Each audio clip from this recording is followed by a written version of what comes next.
Assalamu alaikum and good morning to all. என் voice ஆடிபிளா இருக்குங்களா? ஆடிபிளா இருந்தா type 1.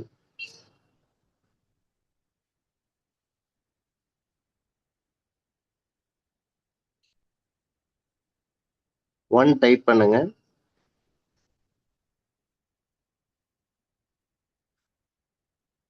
Okay, perfect. So I'll introduce myself. Myself Riaz. I am the CEO and Director of Cypatry Digital Ventures. So Cypatry அப்படின்னா நிறைய students நிறைய பீப்புள்ஸ்க்கு ஒரு அளவுக்கு தெரிஞ்சிருக்கும். ஸோ நம்ம வந்து ஒரு digital marketing agency as well as ஒரு பிஸ்னஸ் பீப்புளுக்கோ இல்லை ஒரு ஆண்டர்பிரினருக்கோ தேவைப்படக்கூடிய ட்ரைனிங்ஸும் நாங்கள் ப்ரொவைட் பண்ணக்கூடிய ஒன் ஆஃப் தி இன்ஸ்டிடியூஷன் கூட. சைபட்ரியில என்ன மாதிரியான ட்ரைனிங்ஸ்லாம் இருக்கு அப்படின்னு பார்த்தீங்கன்னா, ஸோ நான் எங்ககிட்ட வச்சிருக்கக்கூடிய ட்ரைனிங்ஸை வந்து ஒருத்தவங்க ஒரு பீப்புள் வந்து கத்துக்கிட்டு போயிட்டாங்கன்னா, எய்தர் ஃபர்ஸ்ட் அவர் வந்து ஆண்டர்பிரினரா மாறலாம். ஓகேங்களா? அப்படி இல்லைன்னா ஒரு நல்ல எம்என்சி கம்பெனில பிளேஸ் ஆகுற அளவுக்கு குவாலிட்டி ட்ரைனிங் நம்ம கொடுத்துட்டு இருக்கோம். ஸோ எந்த மாதிரியான ட்ரைனிங்ஸ் கொடுக்குறோம் அப்படின்னா, டிஜிட்டல் மார்க்கெட்டிங் ட்ரைனிங் கொடுக்குறோம். ஸோ அதை கத்துக்கிட்டு அவரு பிசினஸ் பண்றது, அவரு பிசினஸ் பண்ணிட்டு இருக்காங்க அப்படின்னா அவர் பிசினஸ் அவரே ப்ரொமோட் பண்ணலாம். இல்லைன்னா ஒரு செல்ஃபா ஒரு டிஜிட்டல் மார்க்கெட்டிங் ஏஜென்சி வச்சு ரன் பண்ணலாம். ஓகேங்களா? அதே மாதிரி கிராஃபிக் டிசைன் ட்ரைனிங் கொடுக்குறோம். ஸோ அது நிறைய விமன்ஸ் வந்து வீட்லயே உட்காந்து சம்பாதிக்கிறதுக்கு ஹெல்ப்பா இருக்கு. நிறைய விமன்ஸ் வந்து நம்ம கிட்ட கத்துக்கிட்டு நிறைய ஏர்ன் பண்ணிட்டு இருக்காங்க. அதே மாதிரி இம்போர்ட் எக்ஸ்போர்ட் ட்ரைனிங் கொடுத்துட்டு இருக்கோம். ஒரு பிசினஸ் நீங்க வந்து சின்ன லெவல்ல பண்ணிட்டு இருக்கீங்க அப்படின்னா அது பெரிய லெவல்ல எப்படி குளோபலா கொண்டு போறதுன்னு சொல்லி இம்போர்ட் எக்ஸ்போர்ட் ட்ரைனிங் கொடுத்துட்டு இருக்கோம். ஸோ அதெல்லாம் சேர்த்து மொத்தமா வந்து சார் நான் பிசினஸ் பண்ணிட்டு இருக்கேன், நான் ஜாபும் போயிட்டு இருக்கேன் அப்படின்னு சில பேர் இருப்பீங்க. ஆனா எனக்கு வந்து செகண்டரியா ஒரு இன்கம் ஜென்ரேட் பண்ணும் சார், அதுக்கான பிளாட்ஃபார்ம் ஏதாவது இருக்கா அப்படின்னு கேட்டீங்கன்னா அதுக்கு தான் நீங்க இப்ப எல்லாரும் வந்து ஜாயின் பண்ணிருக்கீங்க. எஸ், அதுதான் ஸ்டாக் மார்க்கெட்டிங் ட்ரைனிங். ஸோ இது மூலமா நம்ம பார்ட் டைம்ல வந்து பெரிய லெவல்ல நீங்க ஒரு ஜாபுக்கு போனீங்கன்னா எந்த லெவலுக்கு ஏர்ன் பண்ண முடியுமோ, ஸோ அதே மாதிரி பார்ட் டைம்லயும் அதுக்கு ஈக்குவலா இல்லைனாலும் அதுக்கு பாதியா எந்த அளவுக்கு ஏர்ன் பண்ண முடியும் அப்படின்னு சொல்றது தான் இந்த ட்ரைனிங். ஸோ இது வரைக்கும் நம்ம வந்து 7 பேட்சஸ் முடிச்சிருக்கோம். ஆல்மோஸ்ட் வந்து 400 ஸ்டூடெண்ட்ஸ் வந்து இந்த ட்ரைனிங்கை முடிச்சுட்டு நல்லபடியா ஏர்ன் பண்ணிட்டு இருக்காங்க. ஸோ இதை பத்தின அவேர்னஸ் வந்து நிறைய பேர்கிட்ட வந்து இல்லை. ஏன்னா ஸ்டாக் மார்க்கெட்டிங் வந்து சார் லாஸ் ஆகுமா? ஏன்னா சில பேர் அப்படி சொல்லியிருக்காங்க, சில பேர் நல்லா ப்ராஃபிட்டும் வந்திருக்குன்றாங்க. இதை பத்தின எங்களுக்கு பேசிக் நாலேஜ் எதுவுமே இல்லையே சார் அப்படின்னா, ஸோ அதை பத்தின ஒரு அவேர்னஸும் இது மூலமா எப்படிலாம் நம்ம வந்து இதை கத்துக்கிட்டு பண்ணலாம், எந்த லெவலுக்கு ப்ராஃபிட் ஆகலாம், ஸோ எங்கெல்லாம் நம்ம சேஃப்டி ப்ரிகாஷனா இருக்கணும் அப்படின்னு சொல்லக்கூடிய ட்ரைனிங் தான் இது. ஸோ இந்த சண்டே உங்க ஃபேமிலியோட ஸ்பெண்ட் பண்ணக்கூடிய டைமிங்கை தவிர்த்து, ஸோ உங்க ஃபேமிலிக்கு அட்லாஸ்ட் என்ன வேணும்? பணம் கொடுத்தாதான் உங்களால ஹாப்பியா வச்சுக்க முடியும். ஸோ அந்த பணத்தை எப்படி சம்பாதிக்கணும் அப்படின்னு சொல்லி இங்க வந்திருக்க எல்லாத்துக்கும் என்னுடைய பெஸ்ட் விஷஸ். ஸோ நம்ம சைப்பை பொறுத்த வரைக்கும் வந்து நாங்க வச்சிருக்கக்கூடிய ட்ரெயினர்ஸ் எல்லாமே வந்து பாத்தீங்கன்னா ரொம்ப குவாலிட்டி ட்ரெயினர்ஸா தான் வச்சிருப்போம். சும்மா ஒரு சர்டிபிகேட் வாங்கினவங்கள நாங்க ட்ரெயினரா வச்சுக்க மாட்டோம். அந்த ஃபீல்டு ஒர்க்ல பெஸ்டா எப்படி பண்றாங்க, எந்த லெவல்ல எக்ஸலண்டா இருக்காங்களோ அவங்கள தான் நம்ம ட்ரெயினரா வச்சிருப்போம். ஸோ அதே மாதிரி நம்ம ஸ்டாக் மார்க்கெட்டிங் ட்ரைனிங்ல வந்து பாத்தீங்க அப்படின்னா இது வரைக்கும் வந்து ஆல்மோஸ்ட் 7 பேட்சஸ் கம்ப்ளீட் பண்ணியிருக்காரு. ஸோ அவர் கிளாஸ் எடுத்திருக்காரு. அதுவும் இல்லாம அவர் வந்து ஒரு எக்கனாமிக்ஸ் ஃபேக்கல்ட்டியும் கூட, இந்த யூபிஎஸ்சி இந்த ஸ்டூடெண்ட்ஸ்க்கான ஃபேக்கல்ட்டியும் பிளஸ் வந்து இஸ்லாமிக் ஷரியா முறைப்படி எடுக்கிறதுக்கான ஒரு பெஸ்ட் ஆலிமா இருக்கணும் அப்படின்னு சொல்லி நம்ம எதிர்பார்த்தோம். ஸோ அதே மாதிரி அவர் வந்து அமைஞ்சாரு. ஸோ இஸ் ஆல்சோ ஒரு ஆலிம் ஆல்சோ. ஸோ இதுல வந்து மெயினா வந்து பாத்தீங்க அப்படின்னா நான் ஃபர்ஸ்ட் பேட்ச்ல படிச்ச பசங்க வந்து ஆல்மோஸ்ட் அவங்க முடிச்சுட்டு ஒரு 8 மந்த்ஸ் ஆயிடுச்சு. பட் இன்னும் அவங்க கொஸ்டின் கேட்கிறப்போ நம்ம எல்லா ஸ்டூடெண்ட்ஸையும் ஒரு குரூப்ல ஆட் பண்ணிடுவோம். அந்த குரூப்ல ட்ரெயினரையும் நம்ம ஆட் பண்ணிடுவோம். ஸோ ஒரு 8 மாசம் முன்னாடி படிச்ச ஸ்டூடெண்ட்ஸ் வந்து இப்பவும் கொஸ்டின் கேட்டா அவர் வந்து எந்த ஒரு சங்கடமும் படாம இப்பவும் அல்ஹம்துலில்லாஹ் ரிப்ளை பண்ணிட்டு இருக்காங்க. ஸோ இதே மாதிரி தான் நம்ம இப்போ 8th பேட்ச் வந்து நெக்ஸ்ட் வீக் ஸ்டார்ட் ஆக போகுது. ஸோ அதை பத்தின ஒரு அவேர்னஸும், ஸோ ஸ்டாக் மார்க்கெட்டிங் பத்தின ஒரு புரிதலுக்கான ஒரு செஷன் தான் இது. ஸோ அதனால mister Mohammed Umar sir already join பண்ணிட்டாரு. Please welcome sir.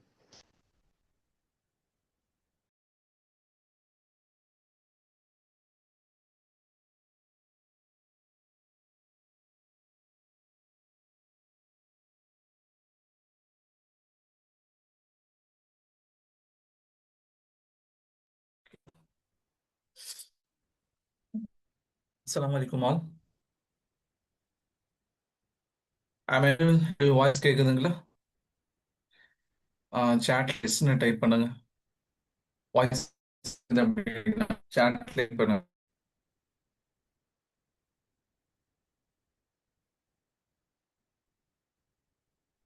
So okay, super. So okay, அல்ஹம்துலில்லாஹ். அவங்க ரியாஸ் சார் சொன்ன மாதிரி இந்த ஸ்டாக் மார்க்கெட் கோர்ஸ் விஷயத்துல நமக்கு வந்து ஒரு அடிஷனல் இன்கம் வேணும். எல்லாருக்கும் வந்து ஒரு மெயின் இன்கம் அப்படிங்கிறது இருக்கும். எல்லாம் வந்து ஒரு எனிஹோ ஒரு எம்ப்ளாய்டா இருப்பீங்க. அதுலயும் நீங்க தமிழ்நாடு கவர்மெண்ட் எம்ப்ளாய் இருக்கீங்கன்னு சொன்னா அடிஷனல் ஒரு கங்க்ராச்சுலேஷன். ஏன்னா வந்து பழைய அந்த பென்ஷன் ஸ்கீமை வந்து கவர்மெண்ட் கொண்டு வந்துட்டாங்க. அவங்க இல்லாத மற்றவங்க இருந்தீங்கன்னா நம்ம வந்து நிறைய ஃபினான்ஷியலா நம்ம வந்து ஸ்டேபிளா இருக்கணும், இண்டிபெண்டா இருக்கணும் அப்படின்னா மோர் தென் ஒன் இன்கம் நமக்கு இருக்க வேண்டிய இன்னைக்கு தேவைகள் இருக்கு. ஏன்னா இன்னைக்கு நம்மளுடைய தேவைகள் வந்து நாளுக்கு நாள் அதிகமாகுது தவிர குறையறது இல்லை. அப்போ ஃபினான்ஷியலா ஒரு ஸ்டேபிளா இருக்கணும். எதையும் நம்ம வந்து ஹெல்ப்பை எதிர்பார்த்து.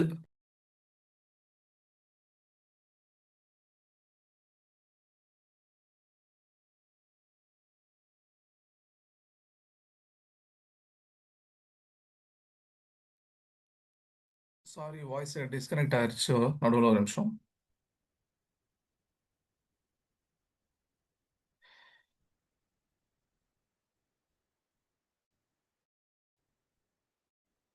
நமக்கு வந்து பாசிவ் இன்கம் சம்பாதிக்கிறதுக்கு நீங்க நிறைய ஆப்ஷன்ஸ் இருக்கு. அதுல வந்து ஒரு ஆப்ஷன் என்ன அப்படின்னு சொன்னா நம்முடைய இந்த ஸ்டாக் மார்க்கெட்.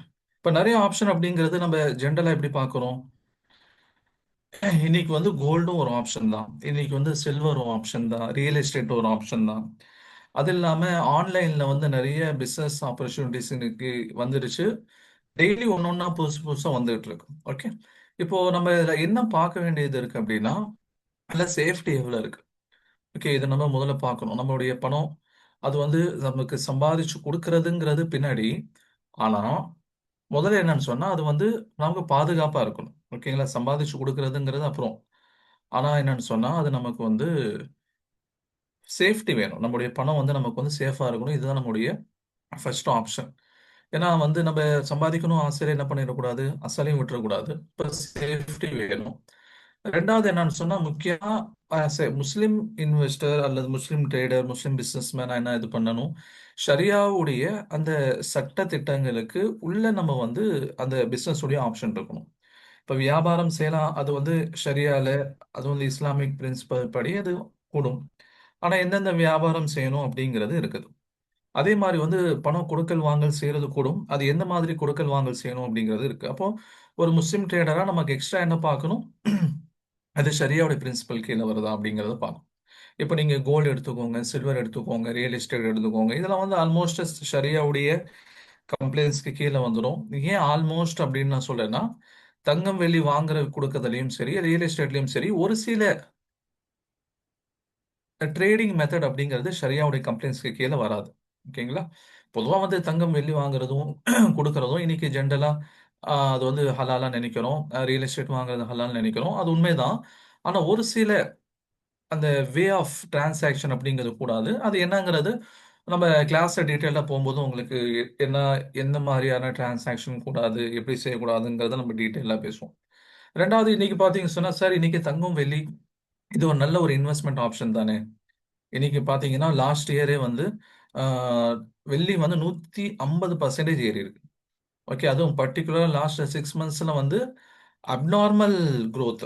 ஓகே, எனக்கு தெரிஞ்சு என்னுடைய ஸ்டூடெண்ட் ஒருத்தர் அவர் வந்து 130க்கு வந்து வாங்கினாரு. ஒரு கிராம் வெள்ளி 130க்கு வாங்கினாரு. இன்னைக்கு ஆல்மோஸ்ட் வந்து 230, 240 போயிருச்சு. 240 ரூபா போயிருச்சு. அவர் வந்து ஒரு கிலோவா வாங்கினார். ஒரு கிராம்னா ஒரு கிலோவா, ஒரு கிராம் வந்து 130, 1 kg வாங்கினார் 1,30,30,000 ரூபாய்க்கு. இன்னைக்கு அது கிட்டத்தட்ட 2,40,000 ரூபாய் வேல்யூ போயிருச்சு லாஸ்ட் 6 மந்த்ஸ்ல. அப்போ இவ்வளோ பெரிய ஒரு ப்ராஃபிட் அது வந்து நமக்கு கொடுத்துருக்கு. அதே மாதிரி கோல்டு பார்த்தாலும் வரலாறுல இல்லாத அளவுக்கு 13,000 ரூபாய் தாண்டி போய் இப்போ திருப்ப 12,500ல சுத்திட்டு இருக்கு. இப்போ கோல்டு வந்து நல்ல ஒரு ரிட்டர்ன்ஸ் கொடுத்துருக்கு. இதெல்லாம் வந்து நம்ம பண்ணலாமே சார். நம்ம வந்து ஏன் வந்து ஸ்டாக் மார்க்கெட்ல ரிஸ்க் எடுக்கணும்? கோல்டு சில்வர் இதே நல்லதான் கொடுக்குது அப்படின்ட்டு உங்களுக்கு ஒரு ஐடியா இருக்கலாம். இப்போ இதுக்கு முன்னாடி வந்து நம்ம ஒரு செஷன் வச்சிருந்தோம். அதுல நீங்க சில பேர் அட்டென்ட் பண்ணியிருந்திருக்கலாம், சில பேர் அட்டென்ட் பண்ணாதவங்களும் இருக்கலாம். அட்டென்ட் பண்ணலன்னு சொன்னா அந்த வீடியோவும் நீங்க வாங்கி பாருங்க. ஓகே. எல்லாமே வந்து நமக்கு தேவையான வீடியோஸ், அங்க நம்ம சொல்லக்கூடிய இன்ஃபர்மேஷன்ங்கிறது ரொம்ப இம்பார்ட்டண்டான இன்ஃபர்மேஷன். இப்போ கோல்டு, சில்வர் அதுவும் நல்ல தங்கம், அதாவது நல்ல இன்வெஸ்ட்மெண்ட். தங்கமும் நல்ல இன்வெஸ்ட்மெண்ட், எல்லாமே வந்து நல்ல இன்வெஸ்ட்மெண்ட் தான். ஆனா ஸ்டாக் மார்க்கெட்ல நமக்கு வந்து அதுல இல்லாத ஒரு சில பிளஸ் இருக்கு. உதாரணமா நீங்க தங்கத்திலயும் வெளியிலயும் இன்வெஸ்ட்மெண்ட் பண்றீங்க அப்படின்னா அங்க உங்களுக்கு வந்து ஒரு 10 பிளஸ் பாயிண்ட் இருக்குன்னு வைங்க. இங்க வந்து உங்களுக்கு ஒரு 11 பிளஸ் பாயிண்ட் அல்லது 12 பிளஸ் பாயிண்ட் இருக்கும். ஓகே. இப்போ நம்ம இதை தெரிஞ்சுக்கணுமா இல்லையா? ஃபர்ஸ்ட் விஷயம். இப்போ தங்கம் வெள்ளி அப்படிங்கிறது அது நமக்கு சேஃப். அது நீங்க உலகத்துல எங்க போனாலும் உங்களுக்கு அது வேலிடு. அது வந்து சேஃப்டியும் இருக்குது. அதே மாதிரி வந்து உங்களுக்கு அதுல ஷரியா கம்ப்ளைண்ட்ஸும் இருக்குது.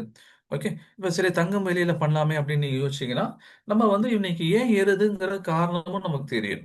ஓகே. இன்னைக்கு வந்து ஒரு தங்கமோ ஒரு வெள்ளியோ ஏறுதுன்னா ஏன் ஏறுது அப்படிங்கிற காரணம் நமக்கு மெயினா தெரிஞ்சிருக்கணும். அந்த வகையில அதுக்கு சிலருக்கு உங்களுக்கு காரணம் தெரிஞ்சிருக்கலாம். ஓகே. தங்கம் ஏன் ஏறுது, வெள்ளி ஏன் ஏறுதுன்னு சொல்லிட்டு. யாருக்காவது அந்த காரணம் தெரிஞ்சிச்சுன்னா நீங்க அப்படியே சாட்ல டைப் பண்ணுங்க.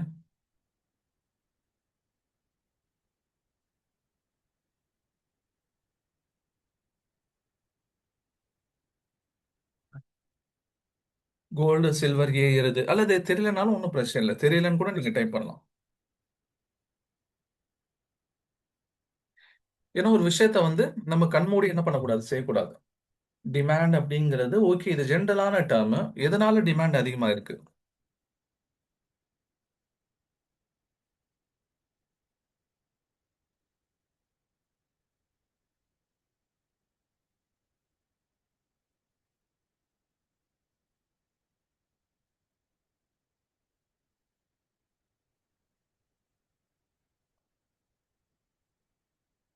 வார், டெட் தெரியல, மைனிங் டிக்ரீஸ்டு,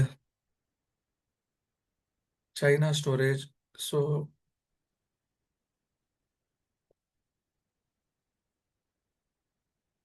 ஓகே, சூப்பர். அப்போ சின்ன சின்னதா வந்து கரெக்டா சொல்லியிருக்கீங்க.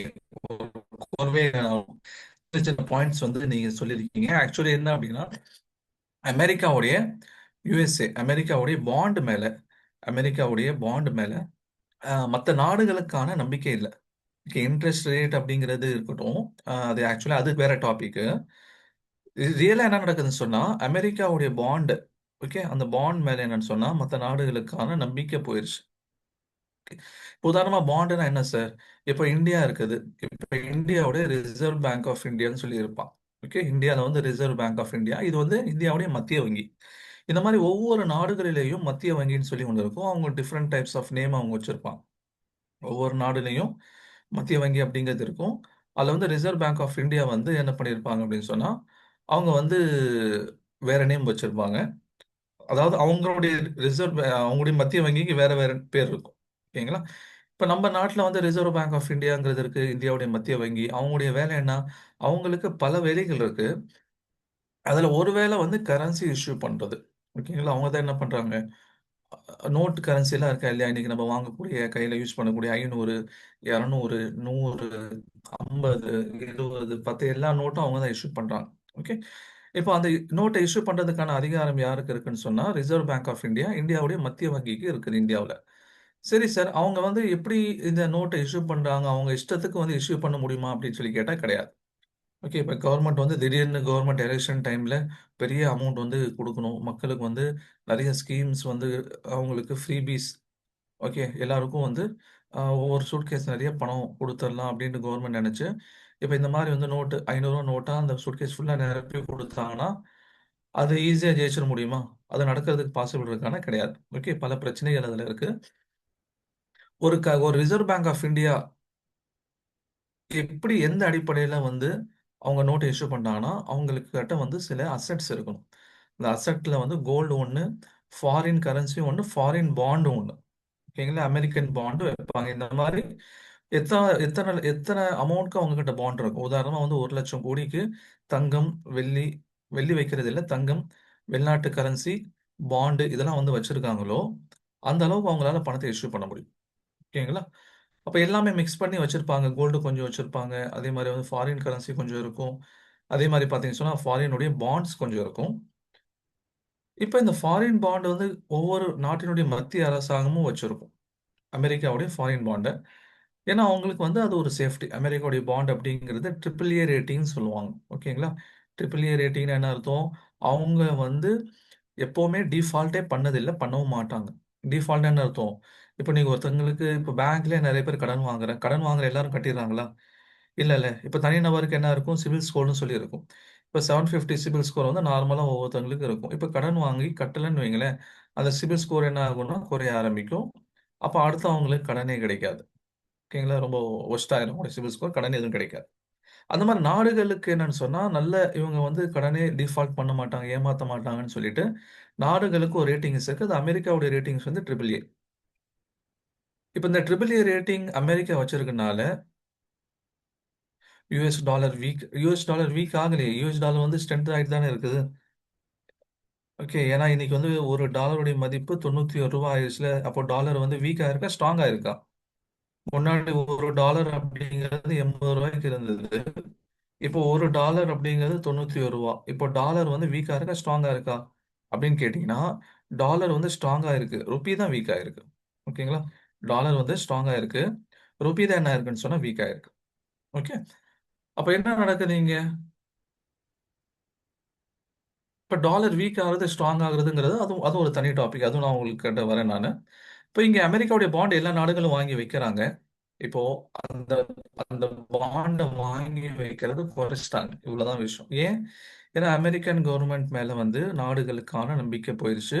போன வருஷம் மட்டும் டர்க்கி, ஓகே, அதே மாதிரி சவுத் கொரியா, அதே மாதிரி வந்து Armenia, European union, including India, நிறைய கோல்ட வந்து அவங்க வாங்கி குமிக்க ஆரம்பிச்சிட்டாங்க அமெரிக்கன் பாண்டுடைய இடத்துல. அப்போ அமெரிக்கன் பாண்டை வாங்காம அரசாங்கங்கள் திடீர்னு தங்கத்தை வாங்க ஆரம்பிக்கும் போது தங்கத்துடைய டிமாண்ட் அதிகமாகுது. வெள்ளிக்கு என்ன சார்? அப்போ வெள்ளி இந்த மாதிரி இருக்கான்னா, வெள்ளிக்கு வந்து இன்னைக்கு இருக்கக்கூடிய சோலார் பேனல், இன்னைக்கு இருக்கக்கூடிய ஏஐ டெக்னாலஜியில, அது காரா இருக்கட்டும், மொபைலா இருக்கட்டும், எதுல யூஸ் பண்றதா இருந்தாலும், அதுல ஏஐ டெக்னாலஜி, அதே மாதிரி வந்து சோலார் பேனலோட மேனுஃபேக்சரிங்ல வெள்ளியுடைய பயன்பாடு அதிகமாயிட்டு இருக்கு. அதனால அதனுடைய டிமாண்ட் அதிகமாகுது. அதனால அதோட பிரைஸ் அதிகமாகுது. அதே மாதிரி ஒரு பிரதர் சொல்லியிருந்தாரு. சைனா வந்து தன்னுடைய ஏற்றுமதியை கண்ட்ரோல் பண்றாங்க. உலகத்துல இருக்கக்கூடிய உற்பத்தி ஆகக்கூடிய வெள்ளியில 70% வெள்ளி சைனால இருந்து தான் வருது.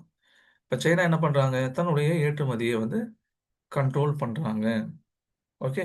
அதே மாதிரி வந்து ரேர் எர்த் மினரல்ஸ் அப்படிங்கிற கேட்டகரியில அது வந்துருச்சுன்னு சொன்னா. இது அந்த வெள்ளிய வந்து ரேர் எர்த் மினரல் உடைய கேட்டகரியில கொண்டு வந்துட்டாங்கன்னா இன்னும் விளையும்.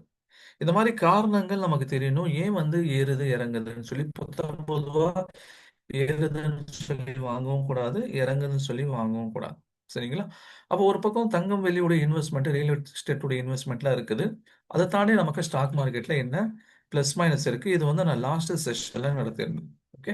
ஒரு இன்ட்ரடக்ஷன். அப்போ வந்து நம்ம வந்து ஸ்டாக் மார்க்கெட்ல ஏன் வரணும் அப்படிங்கிறதுக்கான ஒரு சின்ன ஒரு அறிமுகத்தை நான் கொடுக்குறேன். அப்ப அங்க இல்லாத ஒரு சில பிளஸ் பாயிண்ட் வந்து இங்க இருக்குதுங்கிறது நமக்கு தெரிஞ்சுக்க வேண்டிய ஒரு விஷயம். இப்போ என்னை பத்தியான ஒரு சின்ன இன்ட்ரடக்ஷன் நான் கொடுத்துட்றேன். ஏன்னா வந்து பல பேருக்கு எனக்கு தெரியாம இருக்கலாம். இப்போ என்னோட பேர் வந்து முகமது உமர். கரூர் டிஸ்ட்ரிக்ட் நானு. கரூர்ல ஒரு மதரசால படிச்சோம். அதே மாதிரி வந்து மியாஸ் இன்ஸ்டியூட் ஆஃப் மேனேஜ்மெண்ட்ல வந்து எம்பிஏ கம்ப்ளீட் பண்ணேன். 2012, 14. அப்புறம் யூபிஎஸ்சிக்கு வந்து ப்ரிப்பேர் பண்ணி யூபிஎஸ்சி ஃபேக்கல்ட்டியாகவும் இருந்தேன். இப்போ வந்து என்னால் எக்கனாமிக்ஸ் அங்க எடுக்க முடியல. காரணம் என்னன்னு சொன்னா, நான் ப்ரிப்பரேஷனை வந்து ஸ்டாப் பண்ணிட்டேன். ஓகே. இப்போ யூபிஎஸ்சி பொறுத்தவரைக்கும் ப்ரிப்பேர் பண்ணக்கூடியவங்க எடுக்கும்போது, அதில வந்து குவாலிட்டி இருக்கும். இப்போ நான் வந்து எக்கனாமிக்ஸ் எடுக்கிறது இல்ல. காரணம் நான் யூபிஎஸ்சியோட ப்ரிப்பரேஷனை வந்து ட்ராப் பண்ணிட்டேன். நான் வந்து பிஹெச்டி பண்ணதுக்காக இஸ்லாமிக் பேங்கிங் அண்ட் ஃபினான்ஸ் இதில பிஹெச்டி பண்றதுக்காக இன்ஷா அல்லாஹ் கூடிய விரைவில மலேசியா போக இருக்கேன். ஓகே. அதனால வந்து என்னுடைய கோல் மாத்திட்டனால எக்கனாமிக்ஸ் அங்க எடுக்கிறது இல்ல. பட் ஸ்டில் அந்த படிச்சது எனக்கு வந்து இங்கேயும் இன்னமும் வந்து யூஸ் ஆகுது. ஆல்ரெடி வந்து 6 இயர்ஸ் ஆஃப் ட்ரேடிங் எக்ஸ்பீரியன்ஸ் இருக்கு. 4 இயர்ஸ் ஆஃப் ட்ரெய்னிங் எக்ஸ்பீரியன்ஸ் எனக்கு இருக்குது. அ 2019, 20கள்ல அந்த கொரோனா வந்த சமயத்துல தான் ரொம்ப ஆக்டிவா நம்ம வந்து இதுல இறங்க ஆரம்பிச்சோம். அதுக்கப்புறம் ஏன் மத்தவங்களுக்கு சொல்லிக் கொடுக்கக்கூடாது அப்படிங்கிற ஒரு ஐடியா வந்து ஏன்னா இன்னைக்கு நிறைய பேர் ஸ்டாக் மார்க்கெட் பொறுத்த வரைக்கும் ரெண்டு செட் ஆஃப் பீப்புள் இருக்காங்க. ஒரு செட் ஆஃப் பீப்புள் என்ன அப்படின்னா, இதுல எது கூடும் எது கூடாது, எது வந்து இஸ்லாமிக் பிரின்சிபலுக்கு கீழே வரும் எது வராது அப்படிங்கிறத வந்து அவங்க தெரியாம ஜென்ரலா பண்ணிட்டு இருக்காங்க. அதுவும் தப்பு. இன்னும் ஒரு சில செட் ஆஃப் பீப்புள் எப்படி இருக்காங்கன்னா, இது முழுக்க முழுக்க இது கூடாது, இதுல வந்து இது வந்து முழுக்க முழுக்க சூதாட்டம் அப்படின்னு நினைக்கக்கூடிய சில செட் ஆஃப் பீப்புள்ஸ் இருக்காங்க. அதுவும் தப்பு. இப்ப இந்த ரெண்டுக்கும் நடுவுல நம்ம என்ன பண்ணுவோம்? எது கூடுமோ அதை நம்ம செய்வோம். எது கூடாதோ அதை நம்ம செய்ய மாட்டோம். அப்ப எது கூடும் எது கூடாதுங்கிறது நமக்கு தெரியணும். சரிங்களா? இப்ப அந்த அடிப்படையில இன்னைக்கான கிளாஸஸ் அப்படிங்கிறது மேஜரா இஸ்லாமிக் ரிலேட்டடான டாபிக்ல போகும். அதாவது இந்த ஸ்டாக் மார்க்கெட் சம்பந்தமா என்ன சொல்ல வராங்க அப்படிங்கிறத தான் என்ன பண்ணும், இஸ்லாமிக் பிரின்சிபல் கீழே என்னென்ன விஷயங்களை நம்ம இங்க பார்க்கணும், நம்ம ட்ரேடிங் பண்ணும்போது என்னென்ன வந்து நம்ம செய்யணும் எது செய்யக்கூடாது அப்படின்ட்டு. இப்போ சில நான் முஸ்லீம் ஸ்டூடெண்ட்ஸ் கூட இங்க இருக்கலாம். பட் நீங்க வந்து இதை வந்து ஒரு நாலேஜா நீங்க கெயின் பண்ணிக்கலாம். ஒன்றும் தப்பு இல்லை. முஸ்லிம் ஸ்டூடெண்ட்ஸ்க்கு வந்து அவங்க இந்த இருக்கக்கூடிய சில பிரின்சிபல்ஸை பேஸ் பண்ணி நீங்க வந்து கிளாஸ் எடுக்கணும். அதாவது நீங்க இன்வெஸ்ட்மெண்ட் பண்ணணும்.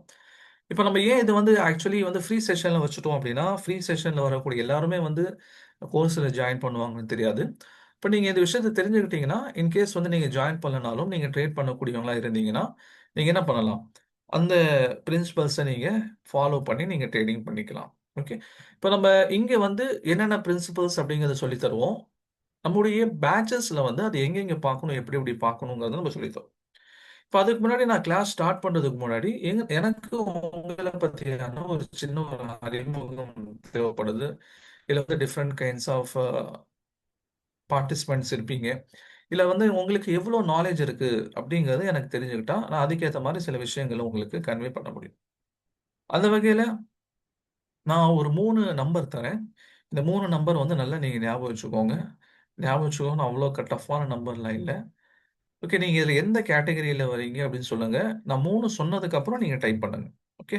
நான் 3 சொன்னதுக்கு அப்புறம் நீங்க 0ல கேட்டகரியில இருக்கீங்களா? 1ஆ 2ஆ நீங்க இங்க சாட்ல வந்து நீங்க டைப் பண்ணுங்க. எனக்கு தெரியணும் யார் எந்த மாதிரியான ஸ்டூடண்ட்ஸ் இங்க பார்ட்டிசிபேட் பண்ணியிருக்காங்க. ஃபர்ஸ்ட் ஆஃப் ஆல் வந்து சார் எனக்கு ஸ்டாக் மார்க்கெட் பத்தி எதுவுமே தெரியாது. நான் இதுல வந்து ஒரு எல்கேஜி ஸ்டூடெண்ட் மாதிரி தான். நான் 0ல இருந்து தான் ஆரம்பிக்கணும். அப்படிங்கிறவங்க வந்து என்ன பண்ணுங்க? 0 பிரஸ் பண்ணுங்க. டைப் பண்ணுங்க. ஓகே. அதே மாதிரி வந்து சார் நான் வந்து எனக்கு சின்ன சின்னதா தெரியும் ஸ்டாக் மார்க்கெட் பத்தி. எனக்கு நிஃப்டி, சென்செக்ஸ் அதே மாரி வந்து பிஎஸ்சி, என்எஸ்சி, செபிலாம் எனக்கு தெரியும். எல்லாம் முழுசா கேட்டுக்கோங்க. கேட்டுட்டு நீங்க ட்ரேட் பண்ணுங்க. சார் எனக்கு முழுசா எனக்கு தெரியும். ஆனா நான் இதுவரைக்கும் ட்ரேடிங் பண்ணதில்ல. அப்படிங்கிறவங்க 1 பிரஸ் பண்ணுங்க. ஓகே. இல்ல சார் நான் ட்ரேடிங்லாம் நான் பண்ணிட்டு இருக்கேன். ஆனா நான் முறையா எங்கேயும் கத்துக்கல. நான் என்னுடைய நாலேட்ஜ் மட்டும் வச்சு கத்துக்கிட்டு இருக்கேன், செஞ்சுட்டு இருக்கேன். அங்கங்க வந்து டிப்ஸ் குடுப்பாங்க. அவங்க சொல்றாங்க, இவங்க சொல்றாங்கன்ட்டு நான் வந்து ஸ்டாக்ஸ் வாங்குவேன். அதே மாரி இஸ்லாமிக் பிரின்ஸ் பத்தி எனக்கு வந்து பெருசா தெரியாது. ஒரு சில ஆப் மட்டும் நான் யூஸ் பண்ணிக்கிறேன். அப்படிங்கிறவங்க 2 பிரஸ் பண்ணுங்க. கம்ப்ளீட் பண்றதுக்கு முன்னாடி ஆரம்பிச்சிட்டீங்க. 0, 0, 0, 0, 0, 0, 0, 1 எல்லாரும் கொஞ்சம் ரிப்ளை பண்ணீங்கன்னா நல்லாருக்கும். 0, 1, 0, 2, 0, 2, 0, 1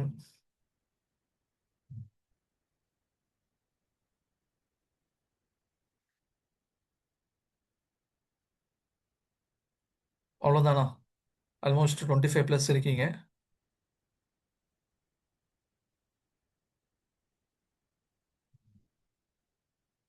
0, 1,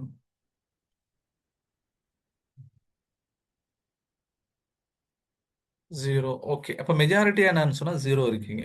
கரெக்ட்டுங்களா? இப்போதான் எனக்கு புதுசா நான் வந்து எனக்கு ஸ்டாக் மார்க்கெட் பத்தி பெருசா தெரியாது. எனக்கு வந்து இதுதான் பிகினிங். ஒரு எல்கேஜி ஸ்டூடண்ட் மாதிரின்னு சொல்லி. அதுக்கப்புறம் வந்து ஒரு சில பேர் வந்து 1 டைப் பண்ணியிருக்கீங்க. பேசிக்கான சில விஷயங்கள் தெரியும்னு சொல்லிட்டு. ஒரு சில பேர் வந்து 2 பிரஸ் பண்ணியிருக்கீங்க. நான் ட்ரேடிங் பண்ணிட்டு இருக்கேன். அவங்க இவங்க கைட் பண்றாங்கன்னு சொல்லிட்டு. ஃப்ரெண்டு பண்றாரு. அவர் வந்து எனக்கு ஸ்டாக் ரெக்கமெண்டேஷன் குடுப்பாரு. அப்படின்ட்டு அந்த அடிப்படையில் நான் செய்றேன்னு கூட என்ன பண்ணியிருக்கீங்க? சொல்லியிருக்கீங்க. சரி ஓகே. இப்ப மெஜாரிட்டியா 0 இருக்கு. 1 சில பேர் இருக்கீங்க. 2 சில பேர் இருக்கீங்க. இப்ப நான் முன்னாடி சொன்ன மாதிரி போன ஃப்ரீ செஷன்ல நாங்க என்ன பண்ணியிருந்தோம்னு சொன்னா, ஸ்டாக் மார்க்கெட்ல இருக்கக்கூடிய ஆப்பர்ச்சுனிட்டீஸ் என்ன? ஸ்டாக் மார்க்கெட்ல இருக்கக்கூடிய ஆப்பர்ச்சுனிட்டீஸ் என்ன? அப்படிங்கிறத நம்ம வந்து ஒரு செஷனாவே எடுத்திருக்கோம். இப்ப இந்த செஷன்ல மேஜரா வந்து நம்ம இஸ்லாமிக் பிரின்சிபல்ஸ் பார்க்க போறோம். ஓகே. இஸ்லாமிக் பிரின்சிபல்ஸ் என்னென்ன? என்ன அடிப்படையில நம்ம இங்க ட்ரேட் பண்ணணும்? எது எது பண்ணணும்? எது எது பண்ணக்கூடாது? அப்படிங்கிறது நமக்கு கிளியர் கட்டா தெரியும். சரி சார், இஸ்லாமிக் பிரின்சிபல்ஸ் அப்படின்னு சொல்லி சொல்றோமே, அப்போ அப்போ இது எங்க இருந்து எடுத்தீங்க நீங்க? இப்ப நான் எங்க இருந்து எடுத்திருக்கேன் அப்படின்னா, ஃபர்ஸ்ட் ஆஃப் ஆல் வந்து தாருல் உலூம் தேவ்பந்துடைய ஃபத்வா. தாருல் உலூம் தேவ்பந்த் அப்படிங்கிறது, இதை நீங்க கேள்விப்பட்டிருப்பீங்க. இந்தியாவில் இருக்கக்கூடிய இம்பார்ட்டண்ட்டான ரொம்ப முக்கியமான ஒரு மத மதரசா. ஓகே, இஸ்லாமிக் இன்ஸ்டிடியூட் அது. அது எங்க இருக்குது அப்படின்னு சொன்னா யூபியில இருக்குது. ஓகே. யூபியில வந்து ஷஹரன்பூர் டிஸ்ட்ரிக்ட்ல இருக்கக்கூடிய ஒரு இம்பார்ட்டன்ட்டான மதரசா. இது வந்து நீங்க ஹிஸ்டரி படிச்சிருந்தீங்கன்னா தெரியும். சுதந்திர காலத்துல இருந்தே, சுதந்திர காலத்துக்கு முன்னாடியில இருந்தே நிறைய தேசத்துக்கான விஷயங்கள். ஓகே. இந்த சுதந்திர போராட்டத்துக்காக அவங்க வந்து மோட்டிவேட் பண்றது, அதுக்காக வந்து அதுக்காக வந்து நிறைய தியாகங்கள் செய்றது அப்படின்ட்டு அப்போலருந்து ஆரம்பிச்சிருந்தாங்க. இப்ப தாருல் தேவ்பந்த் வந்து இந்தியால இருக்கக்கூடிய ஒரு ரெகக்னைஸ்ட் இன்ஸ்டிடியூஷன்ஸ். அதுல வந்து குடுத்திருக்கக்கூடிய சில பேசிக் பிரின்சிபல்ஸ் என்னென்ன? ஓகேங்களா? இது வந்து ஒரு பேசிக்ஸ் 5 பிரின்சிபல் இவங்க குடுத்துட்டாங்க. அதுக்கப்புறம் என்ன? Guidelines from different Sharia board. எப்படி நம்ம நாட்டுல வந்து ஸ்டாக் மார்க்கெட் இருக்குதோ, அத வந்து நம்ம என்ன சொல்றோம்? என்எஸ்இ, பிஎஸ்சின்னு சொல்லி சொல்றோமோ, அதே மாரி ஒவ்வொரு நாடுகள்லயும் என்ன இருக்குன்னு சொன்னா ஸ்டாக் மார்க்கெட் இருக்கு. அதுல பர்ட்டிகுலரா சில ஸ்டாக் மார்க்கெட்ல, சில நாடுகள்ல இருக்கக்கூடிய ஸ்டாக் மார்க்கெட்ல வந்து ஷரியா போர்டு அப்படின்னு சொல்லி ஒண்ணு இருக்கு. ஓகேங்களா? இப்ப அமெரிக்கா எடுத்துட்டீங்கன்னா, அமெரிக்கால வந்து ஒரு ஸ்டாக் மார்க்கெட் கீழ ஷரியா போர்டு ஒண்ணு இருக்கு. அதே மாரி நீங்க பாகிஸ்தான் எடுத்துட்டீங்கன்னா, பாகிஸ்தானுடைய ஸ்டாக் மார்க்கெட்க்கு கீழ ஷரியா போர்டு இருக்கும். அவங்க சொல்லுவாங்க எந்தெந்த கம்பெனிஸ் வாங்கலாம், எது எது வாங்கக்கூடாது, என்னென்ன பிரின்சிபல்ஸ் அப்படின்ட்டு அவங்க சொல்லுவாங்க. அதே மாரி பார்த்தீங்கன்னு சொன்னா, சவுத் ஈஸ்ட் ஏசியன் நேஷன்ல வந்து மலேசியா. மலேசியால வந்து ஒரு ஸ்டாக் மார்க்கெட் இருக்குது. அவங்க சில இஸ்லாமிக் பிரின்சிபல்ஸ் சொல்லியிருக்காங்க. அதுல வந்து சில பாயிண்ட்ஸ நம்ப இங்க ஆட் பண்ணியிருக்கோம். 3வது என்ன அப்படின்னு சொன்னா, ஃபிக்ஹ் செமினார். ஃபிக்ஹ் செமினார் அப்படிங்கிறது என்ன? இந்தியால வந்து ஒவ்வொரு வருடமும், ஒவ்வொரு மாநிலத்தில ஒரு முக்கியமான 3 பிரச்சனைகள வந்து டிஸ்கஸ் பண்ணுவாங்க. ஓகே. முக்கியமான 3 பிரச்சனைகள்னா என்ன அர்த்தம்? தீர்வு கிடைக்க வேண்டிய 3 விஷயங்கள். இப்போ உதாரணமா வந்து ஒரு அ மீட்டிங்ல என்ன பண்ணுவாங்க அப்படின்னா, 3 டாபிக் எடுத்துக்குவாங்க. அந்த 3 டாபிக்க வந்து இந்தியால இருந்து இருக்கக்கூடிய எல்லா ஸ்காலர்ஸையும், முக்கியமான ஸ்காலர்ஸையும் வர சொல்லுவாங்க. வர சொல்லி அந்த 3 விஷயத்த டிஸ்கஸ் பண்ணி, ஒரு அவுட்புட் அவங்க குடுப்பாங்க. இத செய்யலாமா? கூடாதா? உதாரணமா வந்து ஒரு 2009ல மதுரையில நடந்தது. ஓகே. இப்ப அந்த மதுரையில நடக்கும்போது நாங்க வந்து ஸ்டூடண்ட்ஸ் அப்போ நாங்க அதுல கலந்துக்கிட்டோம். நாங்க கலந்துக்கிட்டோம் அப்டின்னா, அங்க வந்திருக்கக்கூடியவங்களுக்கு அ சர்வ் பண்றதுக்காக, அந்த மீட்டிங்கு அங்க இருக்கக்கூடியவங்களுக்கு அரேஞ்ச்மென்ட்ஸ் பண்றதுக்காக நாங்க அதுல இருந்தோம். அப்ப அங்க வந்து 3 விஷயங்கள் டிஸ்கஸ் பண்ணாங்க மேஜரா. ஃபர்ஸ்ட்டு வந்து பிளாஸ்டிக் சர்ஜரி செய்யலாமா? அப்படிங்கிற ஒரு டிஸ்கஷன். 2வது சிறையில இருக்கக்கூடிய ஒரு மனிதர். அவருக்கு பல வருடங்களா சிறையில இருக்காரு. அவருடைய மனைவி வந்து சிறைக்கு வெளியே இருந்தாங்கன்னா, அப்போ பல வருடங்களா சிறையில கணவன் இருக்கும்போது, மனைவி வெளியே தனியா இருக்கிறது. இது எந்த சட்டத்தின் அடிப்படையில இதுல என்ன செய்றது? இந்த மாரி வந்து ஜென்ரலா இன்னைக்கு வந்து புதுசு புதுசா உருவாகக்கூடிய பிரச்சனைகளுக்கான ஒரு தீர்வு. இப்ப அந்த வகையில 2009க்கு அப்புறம் 2022ல நடந்துச்சு. 2022ல எங்க நடந்துச்சு? கரூர்ல தான் நடந்துச்சு. இப்ப அதுல வந்து அங்க 3 விஷயங்கள டிஸ்கஸ் பண்ணாங்க. அதுல ஒரு விஷயம் என்னன்னு சொன்னா, ஸ்டாக் மார்க்கெட் பத்தியும் டிஸ்கஸ் பண்ணியிருக்காங்க. நான் உங்களுக்கு அத காண்பிக்கிறேன். அவங்க குடுக்கக்கூடிய சில கைட்லைன்ஸ் அதையும் நம்ம ஃபாலோ பண்ணணும். அதே மாரி எனக்கு பெர்சனலா எனக்கு ஒரு மென்டார் இருக்காங்க. எனக்கு பெர்சனலா ஒரு மென்டார் இருக்காங்க. அந்த மென்டார் அவங்க கிட்ட கேட்டு தான் நான் என்ன பண்ணுவேன், எதையுமே செய்வேன். இப்ப இந்த கோர்ஸ் ஆரம்பிக்கும்போது கூட, அவங்க ஆரம்பிங்கன்னு சொல்லி பர்மிஷன் குடுத்தாங்க. அவங்க யார் அப்டின்னா, திண்டுக்கல்ல இருக்கக்கூடிய ஒரு மதர்ஸா. அந்த மதர்சாவுல இருக்கக்கூடிய ஒரு முஃப்தி சாப். ஓகேங்களா? முஃப்தி நிசாமுதீன் சொல்லிட்டு அவங்க இருக்காங்க. அங்க இருக்கக்கூடிய ஒரு இம்பார்ட்டன்ட்டான உஸ்தாத் அவங்க. அவங்ககிட்ட நம்ம டிஸ்கஸ் பண்ணி அவங்க அனுமதி குடுத்ததுக்கு அப்புறம் தான், ஏதோ நம்ம என்ன பண்றோம்னா, நம்ம செய்றோம். ஓகே. அப்ப அந்த வகையில இந்த எல்லாரும் சொல்லக்கூடிய அந்த தாருல் தேவனுடைய ஃபத்வா, ஷரியா போர்ட்ஸ் டிஃபரெண்ட் கண்ட்ரில இருக்கக்கூடிய ஷரியா போர்டு, அதே மாரி ஃபிக்ஹ் செமினார். ஓகே. வருஷம் வருஷம் நடக்கக்கூடிய அந்த செமினார்லேருந்து கிடைக்கக்கூடிய சில அவுட்புட், அதே மாரி என்னுடைய மென்டார் கொடுக்கக்கூடிய சில கைட்லைன்ஸ் இது எல்லாம் தான் என்னுடைய இஸ்லாமிக் பிரின்சிபல்ஸ்க்கான அடிப்படை. ஓகேங்களா? இத அடிப்படையா வச்சு தான் நம்ம என்ன பண்றோம், ஸ்டாக் மார்க்கெட்ல நம்ம இன்வெஸ்ட்மென்ட் பண்றோம். அப்ப இன்னைக்குடைய கிளாஸ் நம்முடைய மேஜர் ஃபோக்கஸா என்ன இருக்கும் அப்படின்னு சொல்லி பார்த்தீங்கன்னா, மேஜர் ஃபோக்கஸா என்ன இருக்கும்னு சொல்லி பார்த்தீங்கன்னா, என்னென்ன பிரின்சிபிள்ஸ். டைம் இருந்துச்சுன்னு சொன்னா, சில ஸ்டாக்ஸ்லாம் எப்படி செலக்ட் பண்றாங்க அப்படிங்கிற ஒரு சின்ன ஒரு அறிமுகத்தையும் நம்ம பார்க்கலாம். மேபி டைம் இருக்காதுன்னு தான் நினைக்கிறேன். ஏன்னா, இன்னைக்கு நம்ம ஷரியா விஷயமாவே அவ்வளோ டீட்டெயிலா நம்ம இன்னைக்கு பார்க்க போறோம். ஐ ஐ ஷூர் அது வந்து உங்களுக்கு இன்ட்ரெஸ்டிங்கா இருக்கும். ஓ, இப்படிலாம் இருக்குதா? ஒரு ஒரு காமெடியான விஷயம் என்ன தெரியுங்களா? இன்னொரு காமெடியான விஷயம் என்ன அப்படின்னா, காமெடின்னு சொல்லி சொல்ல முடியாது. இன்னொரு கோஇன்சிடென்ட்டான விஷயம் என்ன அப்படின்னா, இப்ப இங்க நம்ம படிக்கக்கூடிய சில செட் ஆஃப் பிரின்சிபல்ஸ் அது வந்து நார்மல் பிசினஸ் லைஃப்லயும் அது செட் ஆகும். ஓகே. நார்மல் பிசினஸ் லைஃப்ல என்ன ஆகும்? அது வந்து செட் ஆகும். சரி, நார்மல் பிசினஸ் லைஃப்ல அது வந்து செட் ஆகுது அப்படின்னா, அப்போ நமக்கு அது கூடுமா கூடாதாங்கிறத நம்மளாலே ஜட்ஜ் பண்ண முடியும். ஓகேங்களா? இப்ப நம்ம இதுவரைக்கும் என்ன நினைச்சிட்டு இருப்போம், ஓகே அது கூடும், அது செய்யலாம் அப்படின்னு சொல்லி நினைச்சிட்டு இருப்போம்.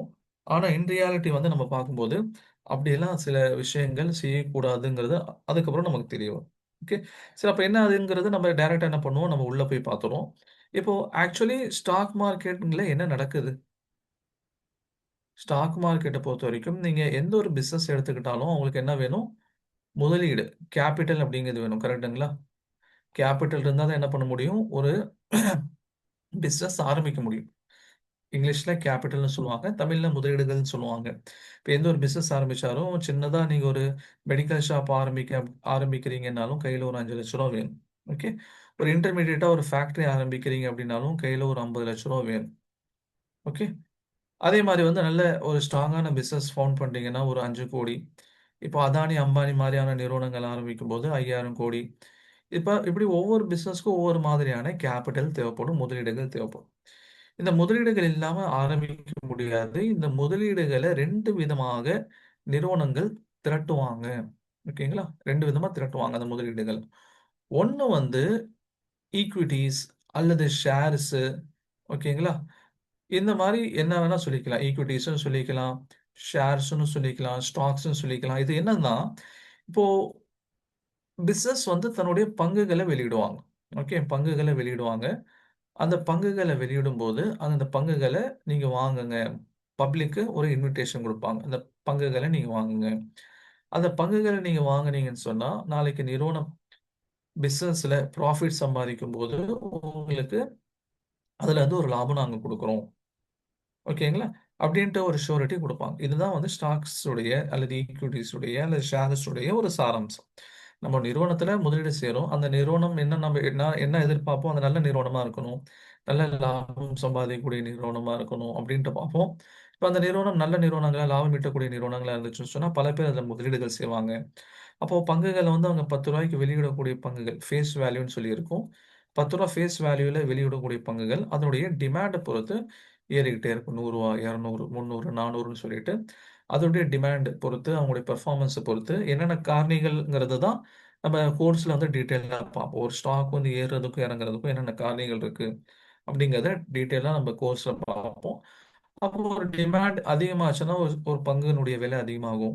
டிமாண்ட் குறைஞ்சுச்சுன்னா, பங்கினுடைய விலை கீழ இறங்கும்.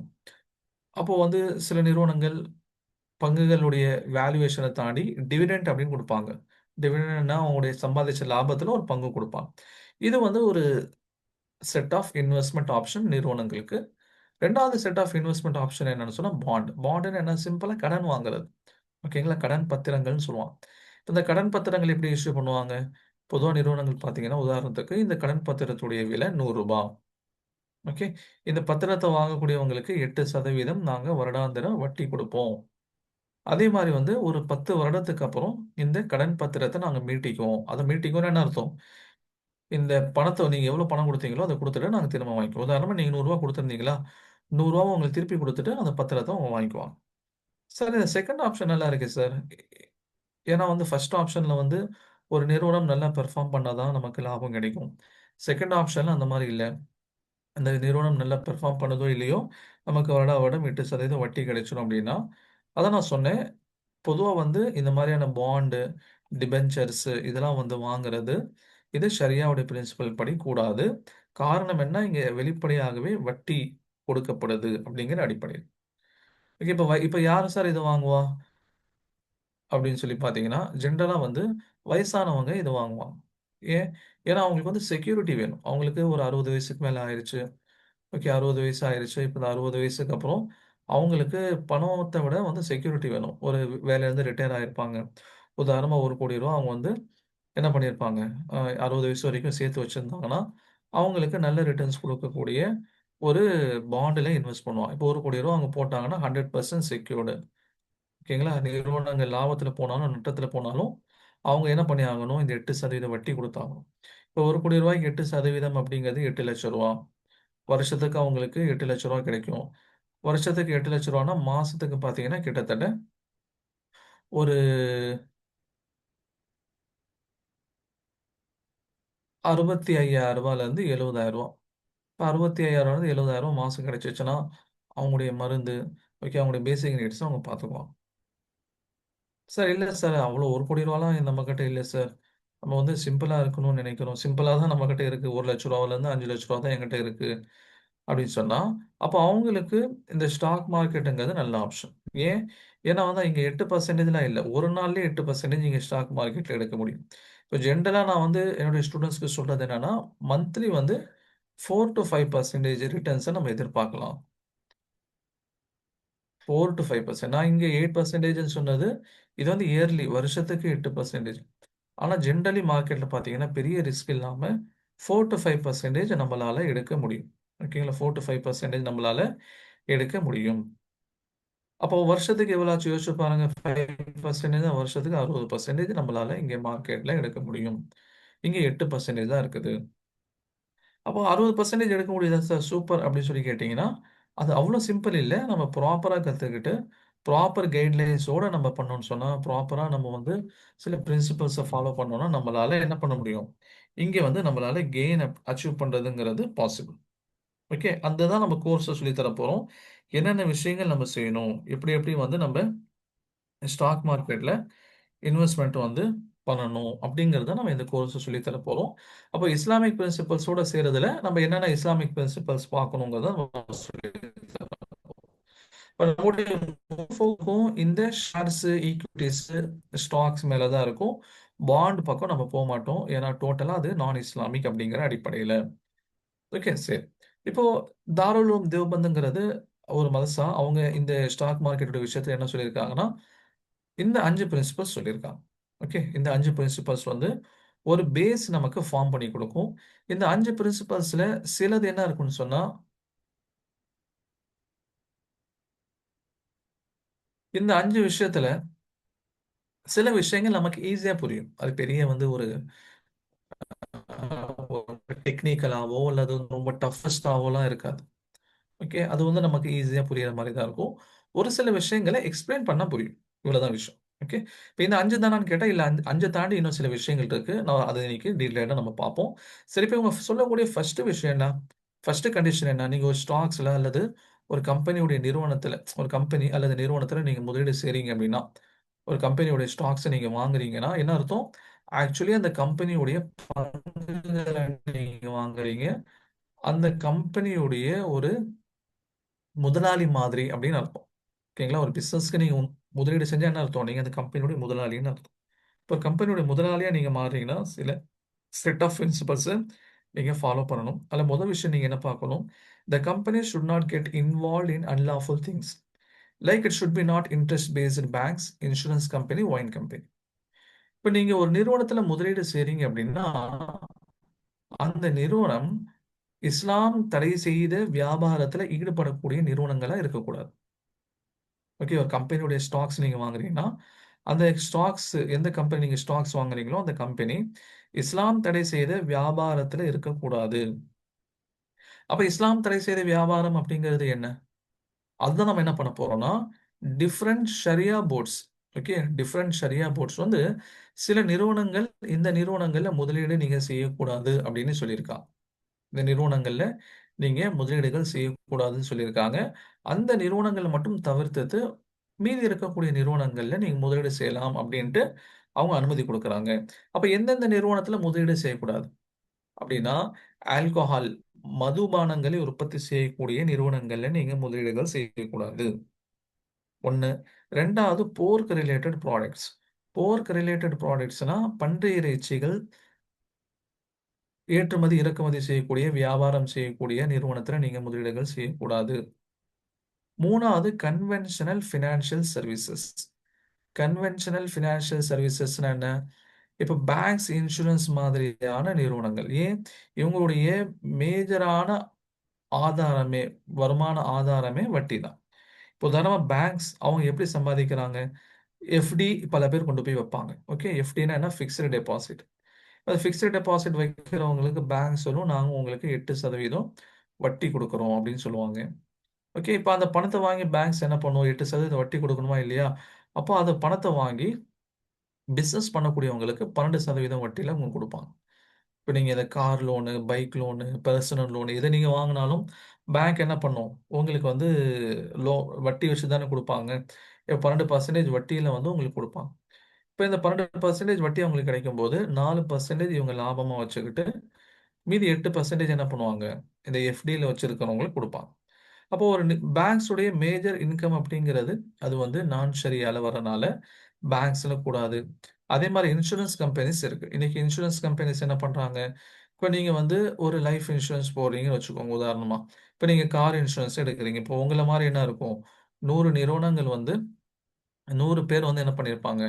கார் இன்சூரன்ஸ் எடுத்திருப்பாங்க. இப்போ நீங்க பிரீமியமா எவ்வளவு கொடுத்துருப்பீங்க? ஒரு 5000 ரூபாய் காருக்குன்னா 100 பேர் வரும்போது எவ்வளவு ஆயிருது? 5,00,000 ஆயிருது.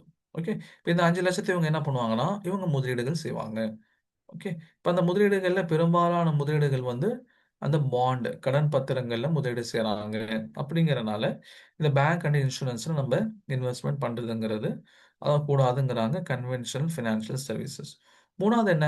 Hotels and entertainments. Entertainments hotels எந்த மாதிரி? இப்போ கேஷினோ, கேம்பிளிங் நடக்கும். இப்போ கோவால, இப்போ மும்பைல எல்லாம் போனீங்கன்னு சொன்னா பெரிய பெரிய நகரங்கள்ல சில ஹோட்டல்ஸ் இருக்கும். அந்த ஹோட்டல்ஸ்ல பார்த்தீங்கன்னு சொன்னா கேஷினோஸ் இருக்கும்.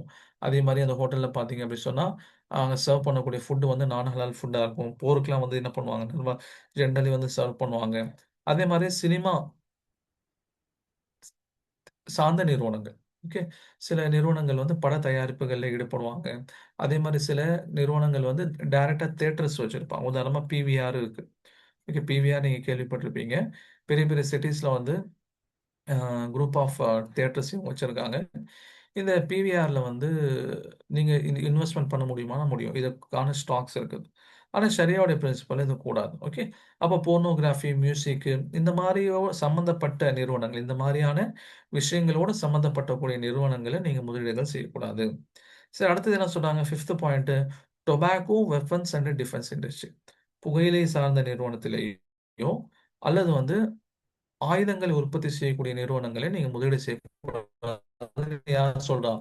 Tau Jones Islamic index screening criteria. அமெரிக்காவில் இருக்கக்கூடிய டவ் ஜோன்ஸ் அவங்க கொடுத்துருக்கக்கூடிய சில இஸ்லாமிக் கிரைட்டீரியா இது. இதுல 5th பாயிண்ட்டை வந்து நான் என்ன பண்ணியிருக்கேன்? கொஞ்சம் ஹைலைட் பண்ணியிருக்கேன் அல்லது கலர் மாத்தி கொடுத்துருக்கேன்னு கூட வச்சுக்கலாம் நீங்க. ஏன் கலர் மாத்தி கொடுத்துருக்கேங்கிறது நான் பின்னாடி சொல்றேன். சரி, ரெண்டாவது என்ன அப்படின்னு சொல்லி பார்த்தீங்கன்னா, மலேசியாவில் இருக்கக்கூடிய அந்த screening criteria of securities and exchange commission, SEC மலேசியான்னு சொல்லுவாங்க. அவங்க கொடுக்கக்கூடிய சில கண்டிஷன்ஸ் என்ன? எந்த நிறுவனங்களும் முதலீடு செய்யலாம், செய்யக்கூடாது அப்படின்னா, first of all manufacture or sale of non halal product or related product. இவங்க வந்து போர்க் அப்படின்னு இவங்க சொல்லல. இவங்க என்ன சொல்லிட்டாங்க? நான் ஹலால் ப்ராடக்ட் அப்படின்னே சொல்லிட்டாங்க. சார், ரெண்டுக்கும் என்ன வித்தியாசம் அப்படின்னு சொல்லி பார்த்தீங்கன்னா, இப்போ போர்க் அப்படிங்கிறது இதுல ஹலால், நான் ஹலால் அப்படிங்கிறது கிடையாது. டைரக்டா இது வந்து நான் பெர்மிசபிள். ஓகேங்களா? எந்த வகையிலும் அது வந்து அது பெர்மிசபிளே ஆகாது. ஆனா நான் ஹலால் ஃபுட் அப்படின்னா, இப்போ நீங்க சிக்கன் எடுக்கிறீங்கன்னு வச்சுக்கோங்களேன். இப்போ சிக்கன் இருக்குது. இது வந்து சம்டைம் இது ஹலாலா இருக்கும். சம்டைம் எப்படி இருக்கும்? நான் ஹலாலா இருக்கும். ஓகேங்களா? நான் ஹலால் ஃபுட்டா இருக்கும். அப்போ சம்டைம் வந்து ஹலாலா இருக்கு, சம்டைம் நான் ஹலாலா இருக்கு. எப்போ அது ஹலால் ஆகும் உங்களுக்கு தெரியும். இஸ்லாமிக் வே ஆஃப் ஸ்லாட்டரிங் நடந்திருந்தா அங்க வந்து அது வந்து ஹலால் ஃபுட்டு. இல்லன்னு சொன்னா அது நான் ஹலால் ஃபுட். ஓகே. இப்ப சிக்கனே வந்து ஹலால், நான் ஹலால் வரும். அவங்க என்ன சொல்றாங்க? மலேசியாவுடைய SCC manufacture or sale of non halal products R related products. ஒரு நிறுவனம் வந்து சிக்கனை தான் என்ன பண்றாங்க? ஏற்றுமதி பண்றாங்க. ஆனா அதுவே வந்து நான் ஹலாலா இருந்தா அதுல நீங்க முதலீடுகள் செய்யக்கூடாதுன்னு சொல்றாங்க. ஓகே. சரி, 2வது இது ஏற்கனவே நம்ம படிச்சது தான் முன்னாடி அந்த இதுல conventional insurance entertainment activity that are not permissible according to Sharia. Okay, insurance நிறுவனங்கள், அதே மாதிரி பொழுதுபோக்கு நிறுவனங்கள் எது வந்து ஷரியால கூடாதோ அந்த நிறுவனங்களை நீங்க முதலீடு செய்யக்கூடாது. மூணாவது என்ன சொல்றாங்க? Manufacture sale of tobacco based product or related products. இங்க சொல்றாங்க பாருங்க, புகையிலை சார்ந்த நிறுவனங்களை நீங்க முதலீடுகள் செய்யக்கூடாது. நாலாவது, stock broking or share trading in shariah non approved securities. அதாவது ஒரு ஒரு நிறுவனம் இருக்கு. அவங்க வந்து என்ன பண்ணாங்கன்னா, அவங்க வந்து ஸ்டாக் வந்து வாங்கி குடுக்குறது, விக்கிறது புரோக்கிங் நிறுவனமா இருக்கு. இப்போ உதாரணமா நாளைக்கு நீங்க வந்து ஸ்டாக் மார்க்கெட்ல இன்வெஸ்ட்மென்ட் பண்ணணும் அப்படின்னு சொன்னா, நீங்க வந்து ஒரு டீமேட் அக்கவுண்ட் அப்படிங்கிறத ஒண்ணு ஓப்பன் பண்ணணும். எப்படி வந்து பேங்க்ல பணம் போட, எடுக்க உங்களுக்கு வந்து அ பேங்க்ல பணம் போடுறதுக்கும், பணத்த எடுக்கிறதுக்கும் உங்களுக்கு என்ன வேணும்? உங்களுக்கு வந்து ஒரு பேங்க் அக்கவுண்ட் வேணும். அதே மாரி ஸ்டாக்ஸ வந்து வாங்குறதுக்கும், விக்கிறதுக்கும் உங்களுக்கு என்ன வேணும் அப்படின்னு சொன்னா, ஒரு டீமேட் அக்கவுண்ட் வேணும். ஓகே. இப்ப இந்த டீமேட் அக்கவுண்ட் ஓப்பன் பண்ணி குடுக்குறதுக்கு சில என்ன பண்றாங்க, புரோக்கர்ஸ் இருக்காங்க. இந்த டீமேட் அக்கவுண்ட்ட ஓப்பன் பண்ணி குடுக்குறதுக்குன்னு என்ன பண்றாங்கன்னு சொன்னா, சில புரோக்கர்ஸ் இருக்காங்க. இப்ப இந்த புரோக்கர்ஸ் என்ன பண்ணுவாங்க அப்படின்னு சொல்லி பார்த்தீங்கன்னா, உங்களுக்கு ஸ்டாக்ஸ வாங்கி குடுக்குறது, உங்களுக்கு வித்து தர்றது அந்த மாரி வேலைகள இவங்க செய்வாங்க. இப்போ இவங்க கிட்ட நீங்க அக்கவுண்ட் ஓப்பன் பண்ணா தான் ஸ்டாக்ஸ் பை, செல் பண்ண முடியும். ஓகேங்களா? எந்த புரோக்கர்ஸ் கிட்ட ஓப்பன் பண்ணணும்? என்னென்ன விஷயங்கள் பார்க்கணுங்கிறத நம்ம கிளாஸ்ல தனியா நம்ம வந்து ஒரு அக்கவுண்ட் ஹேண்ட்லிங் அப்படிங்கிற ஒரு கிளாஸ் எடுப்போம். மத்தபடி வந்து இந்த புரோக்கர்ஸ் கிட்ட யாரு வந்து நமக்கு ஃபேவரபிளா இருப்பாங்கங்கிறத பார்க்கணும். ஆனா சில சமயங்கள்ல இவங்களே என்ன பண்ணுவாங்கன்னா, ஸ்டாக் மார்க்கெட்ல லிஸ்ட் ஆயிருப்பாங்க. இப்போ உதாரணமா ஐஐஎஃப்எல். இப்ப ஐஐஎஃப்எல் யாருன்னு சொன்னா இவங்க புரோக்கர்ஸ். இவங்க கிட்ட நீங்க டீமேட் அக்கவுண்ட் ஓப்பன் பண்ண முடியும். அதே மாரி ஸ்டாக் மார்க்கெட்ல இவங்களுடைய ஸ்டாக்ஸே உங்களால வாங்க முடியும். ஆனா நம்ம ஸ்டாக்ஸ் இது வாங்கலாமான்னா வாங்கக்கூடாது. ஏன்? ஏன்னா வந்து ஸ்டாக் புரோக்கிங் நிறுவனங்கள் இஸ்லாம் சட்டத்தின்படி அனுமதி அளிக்கப்படாத பல வருமானங்கள அவங்க என்ன பண்றாங்க, ஏர்ன் பண்றாங்க அப்படிங்கிற அடிப்படையில அவங்க வாங்கக்கூடாது. அதான் சொல்றாங்க stock broking or share trading in shariah non approved securities. Okay. இப்ப இந்த நிறுவனங்கள தவிர்த்துட்டு மத்த நிறுவனங்கள நீங்க முதலீடு செய்யலான்ட்டு எஸ்சிஎஸ்சி மலேசியா சொல்லுது. 3வது வந்து மீசானுடைய இஸ்லாமிக் ஃபண்ட் கிரைட்டீரியா. யாரு பாகிஸ்தான்ல இருக்கக்கூடிய ஸ்டாக் மார்க்கெட். அவங்க சொல்லக்கூடியது ரொம்ப ஈஸி.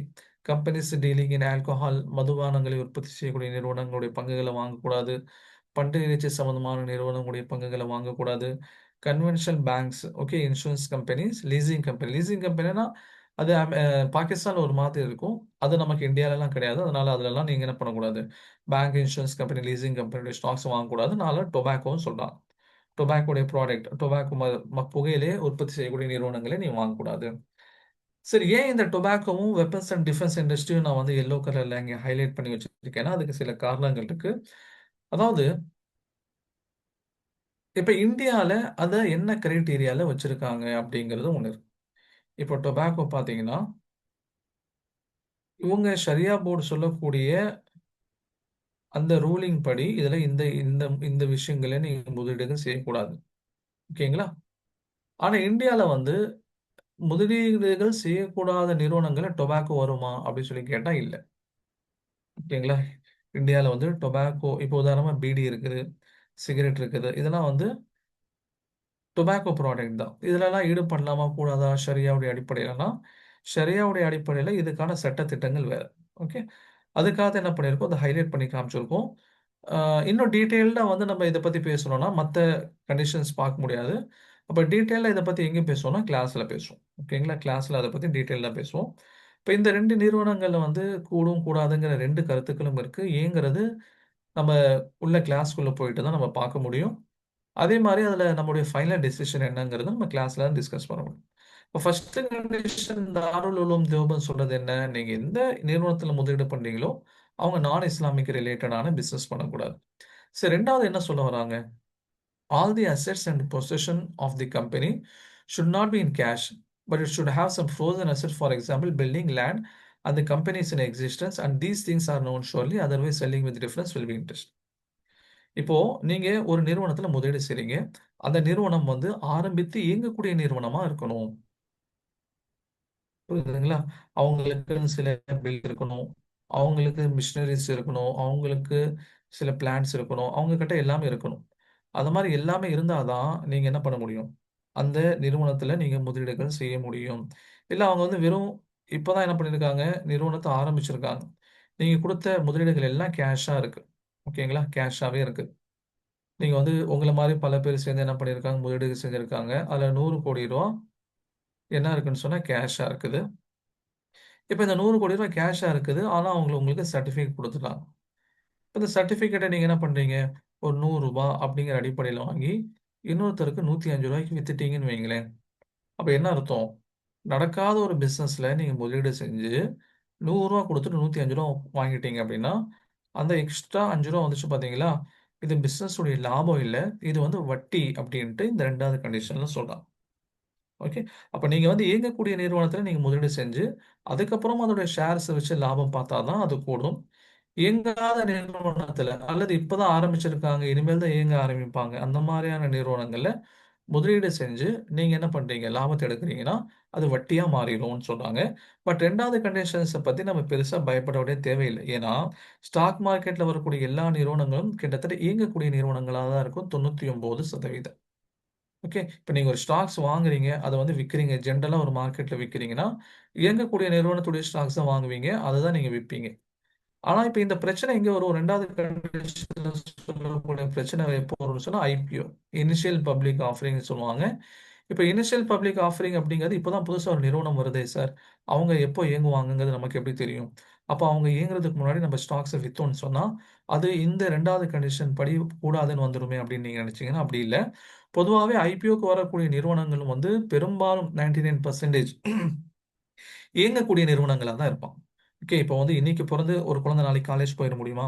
முடியாதுல்ல. அதே மாரி தான் ஒரு நிறுவனம் அப்படிங்கிறது மார்க்கெட்டுக்கு வருதுன்னா, அவங்க கடைசியா ஒரு 10, 15 ஆண்டுகள் அவங்க ஆரம்பிச்சு ரன் பண்ணிட்டு இருந்திருப்பாங்க. அதுக்கப்புறம் அவங்களுடைய பிசினஸ் எக்ஸ்பான்ஷனுக்காக அவங்க வந்து ஸ்டாக் மார்க்கெட்டுக்குள்ள வருவாங்க. பிசினஸ் எக்ஸ்பான்ஷனுக்காக ஸ்டாக் மார்க்கெட்டுக்குள்ள வருவாங்க. அப்போ அந்த மாரியான நிறுவனங்கள்ல முதலீடு செய்றதுங்கிறது 2வது கண்டிஷன அஃபெக்ட் பண்ற மாரி இருக்காது. உதாரணமா பார்த்தீங்கன்னா, இப்போ ஒரு ஒரு 5 கம்பெனியோட எக்ஸாம்பிள் பார்க்கலாம். இப்ப இந்த 5 கம்பெனியோட example Indo Farm Equipment, Unimech Aerospace, Care Aero, Senores, Ventive Hospitality இவங்கலாம் பார்த்தீங்கன்னா 31 டிசம்பர்லேருந்து 2 வரைக்கும் நீங்க எங்களுடைய கம்பெனியோட ஷேர்ஸ வாங்குங்க அப்படின்ட்டு என்ன பண்ணியிருந்தாங்க. போன வருஷம் இவங்க வந்து புதுசா இந்த நிறுவனங்கள் ஸ்டாக் மார்க்கெட்டுக்குள்ள வருது. இப்ப ஸ்டாக் மார்க்கெட்டுக்குள்ள வருதுன்னா, இவங்க இப்ப தான் ஆரம்பிச்ச நிறுவனமான்னு கேட்டா கிடையாது. இப்ப இண்டோஃபார்ம் பாருங்க 1994ல ஆரம்பிக்கப்பட்ட நிறுவனம். ஓகே. சரி. அடுத்தது வந்து யுனிமெக் பார்த்தீங்கன்னா 2016ல ஆரம்பிக்கப்பட்ட நிறுவனம். கிட்டத்தட்ட 10 வருடங்களா 9, 10 வருடங்களா இயங்கிட்டு இருக்கு. அதுக்கடுத்து கேர் ஏரோ 97ல ஆரம்பிக்கப்பட்ட நிறுவனம். ஓகே. இவங்க 20 வருடங்கள் இயங்கிட்டு இருக்காங்க. அடுத்தது பார்த்தீங்கன்னு சொன்னா 2017ல வந்து ஆரம்பிக்கப்பட்ட நிறுவனம் தான் இந்த செனோர் பார்மசூட்டிகல்ஸ். இவங்க வந்து ரொம்ப வருஷமா நடந்துட்டு இருக்கு. அவங்களுடைய பிசினஸ்ல மேபி இன்னும் இன்வெஸ்ட்மென்ட் அதிகமா தேவைப்படுதுங்கிறதுக்காக ஸ்டாக் மார்க்கெட்க்கு வரலாம். ஓகேங்களா? அப்ப 2வது கண்டிஷன் அடிப்படையில என்ன சொல்றாங்க? 2வது கண்டிஷன் வந்து நீங்க ஒரு பிசினஸ்ல இன்வெஸ்ட் பண்ணீங்கன்னா, அவங்க கிட்ட பில்டிங்கு, அசெட்ஸு, லேண்டு இந்த மாரி வந்து இருக்கணும்.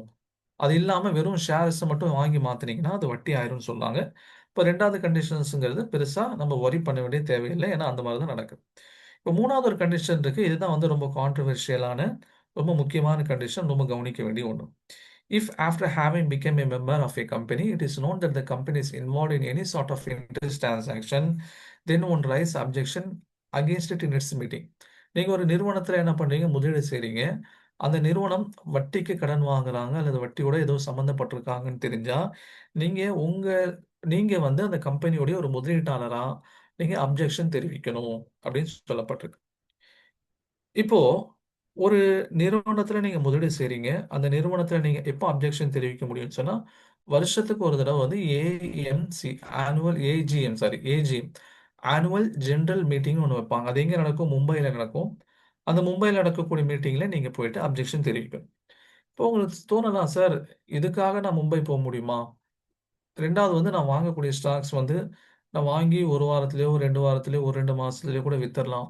அப்ப அவங்க கிட்ட போயிட்டு நான் அப்ஜெக்ஷன் தெரிவிக்கிற அளவுக்கு எனக்கு டைம் இருக்காது. அல்ல அவ்ளோ காலங்கள் என்கிட்ட ஸ்டாக்ஸ் இருக்காது. அப்ப அப்ஜெக்ஷன் தெரிவிக்க முடியலன்னா என்ன பண்றது? ஓகே. சில பேர் என்ன சொல்றாங்க, அப்ஜெக்ஷன் உங்களால தெரிவிக்க முடியாதுல்ல. நீங்க தெரிவிச்சாலும் அவங்க கேட்க மாட்டாங்கல்ல. அப்போ நீங்க வந்து முதலீடுகள் செய்யக்கூடாதுன்னு சொல்றாங்க. ஆனா அது தப்பு. இன் ரியாலிட்டி என்ன சொல்லியிருக்காங்க அப்டின்னா, ஸ்டாக் மார்க்கெட்ல இந்த கண்டிஷன்ஸ பொறுத்தவரைக்கும், உங்களால அப்ஜெக்ஷன் தெரிவிக்க முடிஞ்சா தெரிவிக்கலாம். இல்ல அப்டின்னு சொன்னா, உங்க மேல எந்த ஒரு ஆ பழி பாவங்களும் இதுல வராது. ஓகேங்களா? இப்போ ஒரு நிறுவனங்கள் வந்து வட்டியோட டீல் பண்றாங்க. நீங்க அப்ஜெக்ஷன் தெரிவிக்கணும். உங்களால தெரிவிக்க முடிஞ்சா நீங்க தெரிவிக்கலாம். இல்ல தெரிவிக்கக்கூடிய சூழ்நிலையில் நீங்க இல்லையா? அப்போ உங்களுக்கு அந்த மாதிரியான அப்ஜெக்ஷன் தெரிவிக்க வேண்டிய கட்டாயம் கிடையாது. ஏன்னா, குர்ஆன்ல ஒரு ஒரு ஆயத்து இருக்கு. லா யுகல்லிஃபுல்லாஹு நஃப்ஸன் இல்லா வுஸ்அஹா. உங்களால முடியாதத இறைவன் உங்கள் மேல என்ன பண்ணல? சாட்டல அப்படிங்கிறத என்ன பண்றாங்க? ஆதாரமா சொன்னாங்க. சார், இப்போ வந்து வட்டியுடன் நிறுவனங்கள் சம்மந்தப்படுது சார். வட்டி வந்து அது கொஞ்சமோ, அதிகமோ நிறுவனங்கள் அந்த மாரி ஈடுபடும்போது, நம்ம அத விட்டு தவிர்ந்திருக்கிறது தானே நல்லது அப்படின்னு உங்களுக்கு ஒரு ஒரு விஷயங்கள் தோணும். இப்போ அதுக்கு தான் வந்து உமுமுல் பல்வா அப்படிங்கிற ஒரு கான்செப்ட் இருக்கு. இஸ்லாமிக் சட்டதிட்டங்கள்ல உமுமுல் பல்வான்னு இருக்கு. உமுமுல் பல்வான்னா என்ன? அப்படின்னா, இப்போ நீங்க என்ன பண்றீங்க? ஒரு விஷயத்துல வந்து ஈடுபடுறீங்க. இன்னைக்கு வந்து பல சட்டதிட்டம், பல விஷயங்கள் இருக்கு. அது ஆக்சுவல் இஸ்லாமிக் பிரின்சிபல் படி பார்த்தோம்னு சொன்னா கூடாது. ஆனா, உமூமில் பல்வாவின் அடிப்படையில என்ன ஆகிரும்? கூடும். வாய்ஸ் வந்து கம்மியா இருக்குன்னு சொல்றாங்க. மத்தவங்களுக்கு கரெக்ட்டா இருக்கா? வாய்ஸ் கிளியரா இருக்கா? கிளியரா இருந்தா எஸ்ன்னு டைப் பண்ணுங்க. கிளியரா இருக்குன்னா எஸ்ன்னு டைப் பண்ணுங்க. ஓகே, கிளியர்ன்னு சொல்றாங்க பிரதர். உங்க சைடுல ஏதாவது நெட் இஷ்யூஸ் இருக்கான்னு பாருங்க. மத்தவங்களுக்கு கிளியரா இருக்குன்னு சொல்லலாம். சரி, இந்த உமுமுல் பல்வானா என்ன? உமுமுல் பல்வாங்கிறது அசல் ஒரு சட்டம் ஒண்ணு இருக்கும். ஆனா, அந்தந்த காலத்துக்கு ஏத்த மாதிரி அதுல சில சலுகைகள் கொடுக்கப்படும். ஓகே. சலுகைகள் என்ன ஆகும்னு சொன்னா கொடுக்கப்படும். உதாரணமா பார்த்தீங்கன்னு சொன்னா பேங்க்ஸ் எடுத்துக்கோங்க. இன்னைக்கு இருக்கக்கூடிய பேங்க்ஸ் இருக்கு. இன்னைக்கு இருக்கக்கூடிய பேங்க்ஸ் நான் ஆரம்பத்திலே சொல்லியிருந்தோம். இது வந்து வட்டியுடன் சம்பந்தப்பட்ட நிறுவனங்கள். இப்ப அசல் ஷரியாவுடைய சட்டம் என்ன? வட்டியுடன் சம்பந்தப்பட்ட எந்த நிறுவனத்துடனும் நீங்க என்ன பண்ணக்கூடாது? கொடுக்கல் வாங்கல் தொடர்புகள் வைத்துக் கொள்ளக்கூடாது. அப்போ நம்மளால யாரும் இன்னைக்கு பேங்க்ஸ்ல அக்கவுண்ட் ஓபன் பண்ணவே முடியாது. இன்னைக்கு பேங்க்ல அக்கவுண்ட் ஓபன் பண்ண முடியாதுன்னு சொல்லிட்டா என்ன ஆயிரும்? எல்லாருடைய வாழ்க்கையும் இன்னைக்கு சிரமமாயிரும். ஏன்? ஏன்னா இன்னைக்கு பிசினஸ் பீப்பிள் எல்லாருமே வந்து பேங்க் மூலியமா தான் டிரான்சாக்ஷன் பண்றாங்க. ஓகேங்களா? பேங்க் மூலியமா தான் டிரான்சாக்ஷன் பண்றாங்க. இப்ப நீங்க வந்து ஹஜ்ஜுக்கு போறீங்க, உம்ராக்கு போறீங்க அப்படின்னாலுமே கூட பேங்க்ல தான் என்ன பண்ண வேண்டியது இருக்கு? பணம் கட்ட வேண்டியது இருக்கு. அப்போ என்ன ஆயிடுச்சுன்னா, இந்த பேங்க்ஸ்ங்கிறது நம்முடைய வாழ்க்கையில வந்து ஒரு ஊறிப்போன ஒரு விஷயம் ஆயிருச்சு. இத தவிர்த்துக்கிட்டு இன்னைக்கு வாழ்க்கை என்ன ஆயிரும்? கஷ்டமாயிரும். அப்படிங்கிற மாரி நம்முடைய வாழ்க்கையில வந்து பிசினஸ்ல எல்லா விஷயங்களையும் ஒன்றோடு ஒன்றா கலந்துருச்சு. அப்ப எந்த விஷயங்கள் வந்து அசல்ல ஷரியால வந்து தடுக்கப்பட்டிருக்கு. ஆனா, இன்னைக்கு இத தடை செஞ்சோம்னு சொன்னா, நம்மளால ஒரு நார்மல் லைஃப் வாழ முடியாது அப்படிங்கிற பட்சத்துல, இதுல என்ன பண்ணப்படுது? சலுகைகள் கொடுக்கப்படுது. ஓகே, நீங்க பேங்க்ல நீங்க என்ன பண்ணிக்கலாம்? அக்கவுண்ட் நீங்க ஓப்பன் பண்ணிக்கலாம். ஆனா, நீங்க டைரக்ட்டா வந்து வட்டியோட தொடர்படக்கூடாது. அதனால தான் வந்து உங்களுக்கு எஸ்பிஐ அக்கவுண்ட்ல வட்டி வரும்போது கூட என்ன சொல்றாங்க? அத நீங்க எடுத்து சதகா செஞ்சிடணும்னு சொல்லலாம். ஓகேங்களா? இந்த மாரி என்ன ஆகுதுன்னா, அசல்ல இஸ்லாமிய சட்டம் அப்படிங்கிறது ஒண்ணு இருக்கும். ஆனா, அந்த காலத்துல நமக்கு சிரமங்கள் ஏற்படக்கூடாதுங்கிறதுக்காக உமூமுல் பல்வா. உமூமுல் பல்வான்னா என்ன? மார்க்கத்தில் தடை செய்யப்பட்ட ஒண்ணு. அது பரவலாயிருச்சு. அத நீங்க தடை செஞ்சீங்கன்னா, மக்களுடைய வாழ்வாதாரம் கஷ்டமாயிருங்கிற அடிப்படையில, அதுக்கு சின்ன சின்ன அனுமதிகள் கொடுக்கப்பட்டிருக்கும்.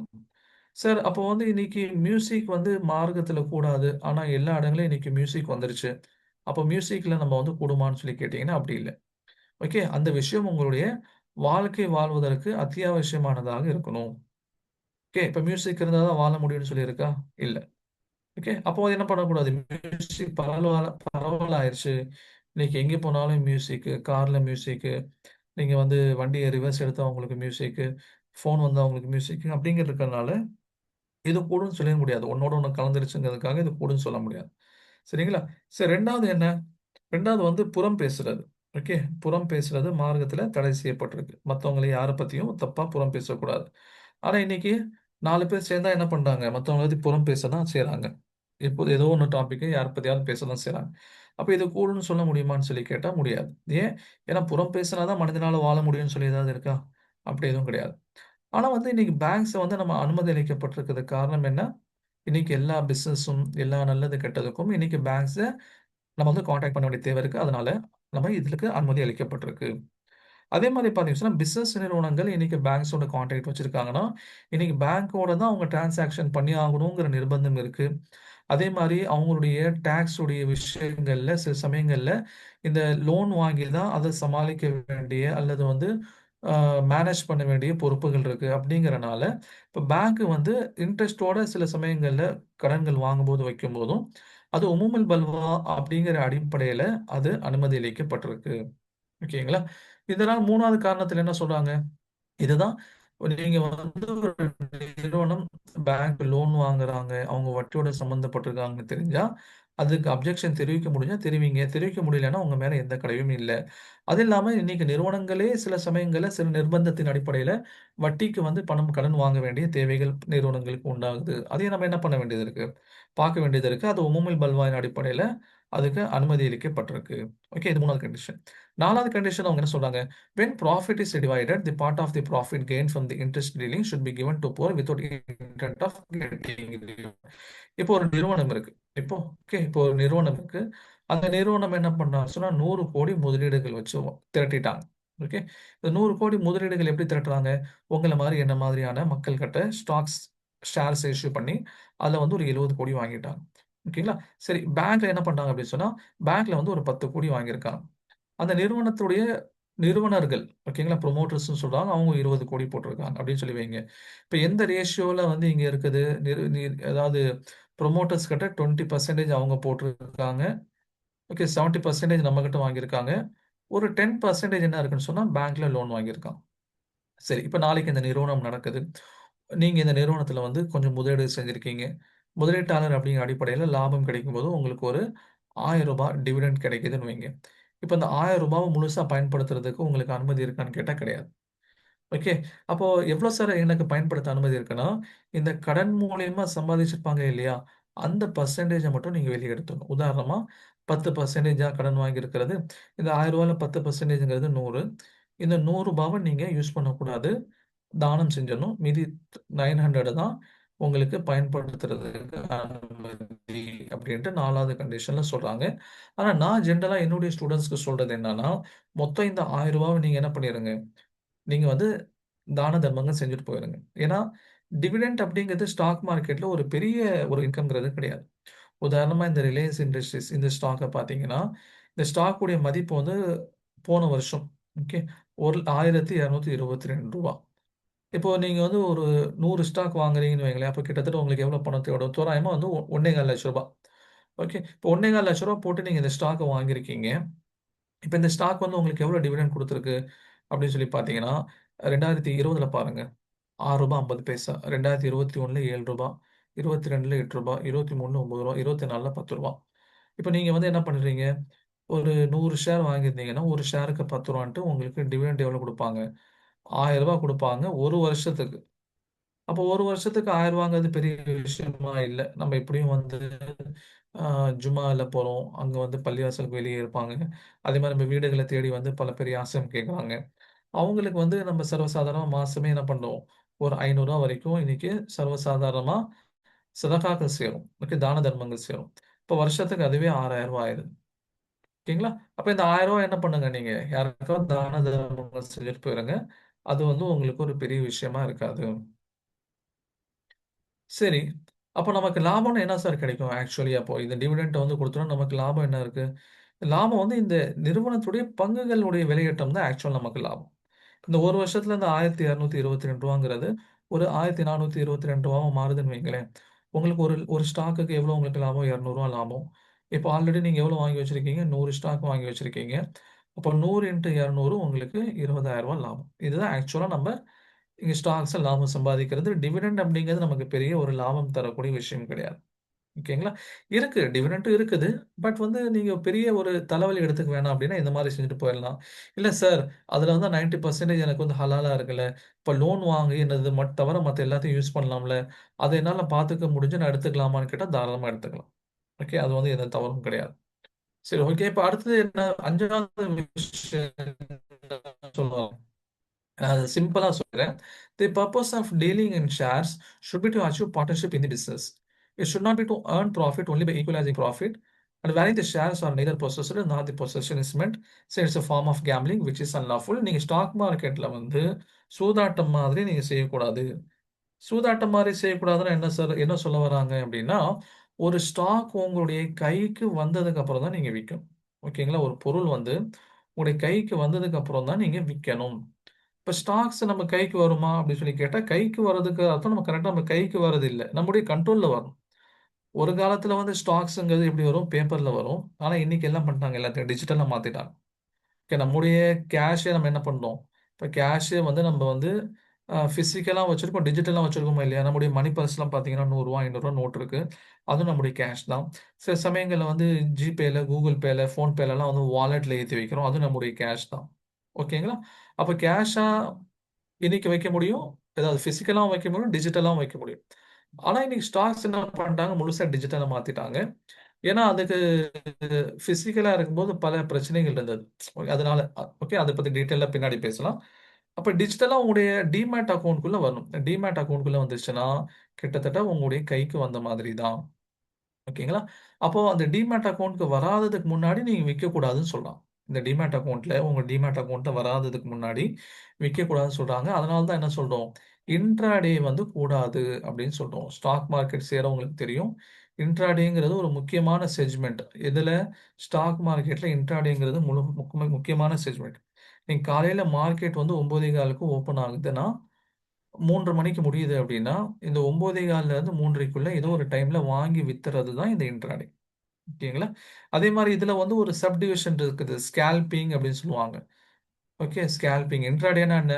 நீங்க 9:15க்கு மேல வாங்கி 3:30க்குள்ள எப்ப வேணா விக்கலாம். 9:16க்கு வாங்கி 3:29 கூட விக்கலாம். அது வந்து இன்ட்ராடேல வந்துரும். ஸ்கேல்பிங் அப்படிங்கிறது ஜஸ்ட் 10 டூ 15 மினிட்ஸ்ல பையிங், செல்லிங் கம்ப்ளீட் பண்ணிட்டு போயிருவாங்க. இன்ட்ராடேவோட ஷார்ட்டஸ்ட். அப்ப அது கூடுமான்னு சொல்லி கேட்டா கூடாது. இன்ட்ராடே கூடாது, ஸ்கேல்பிங் கூடாது. ஓகே. அதே மாரி பார்த்தீங்கன்னா, எஃப் அண்ட் ஓவும் கூடாது. எஃப் அண்ட் ஓவும் என்ன ஆகாது? இது கூடாது. ஏன்னா எஃப் அண்ட் ஓ அப்படிங்கிறது இது சூதாட்டம் அப்படிங்கிற ஒரு பிசினஸ் செக்மென்ட்க்கு கீழ வந்துரும். ஓகேங்களா?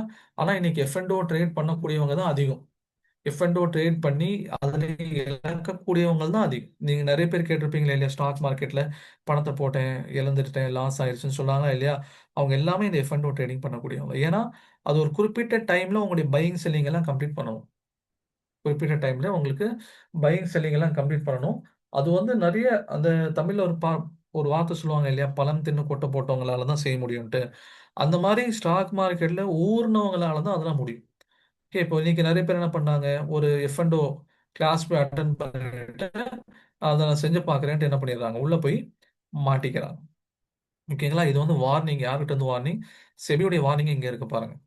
Risk disclosure on derivatives. டெரிவேட்டிவ்ஸ்னா இது எஃப் அண்ட் ஓ ட்ரேடிங்.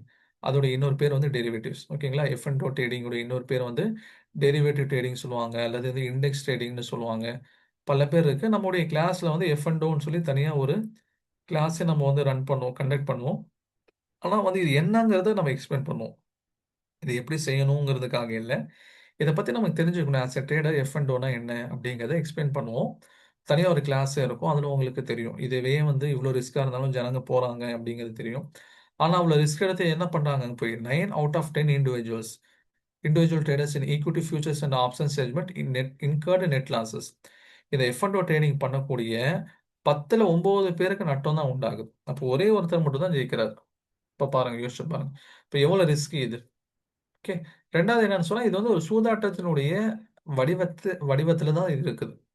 அப்போ சூதாட்டம் அப்படிங்கிறது மார்க்கெட்ல ஷரியால கூடாதுங்கிறனால, அது எந்த வடிவத்துல அத செஞ்சாலும் நம்ம கூடாது. அதனால தான் எஃப் அண்ட் ஓ ட்ரேடிங் நம்ம செஞ்சு குடுக்கறது இல்ல. சொல்லிக் குடுக்கறது இல்ல. ஓகேங்களா?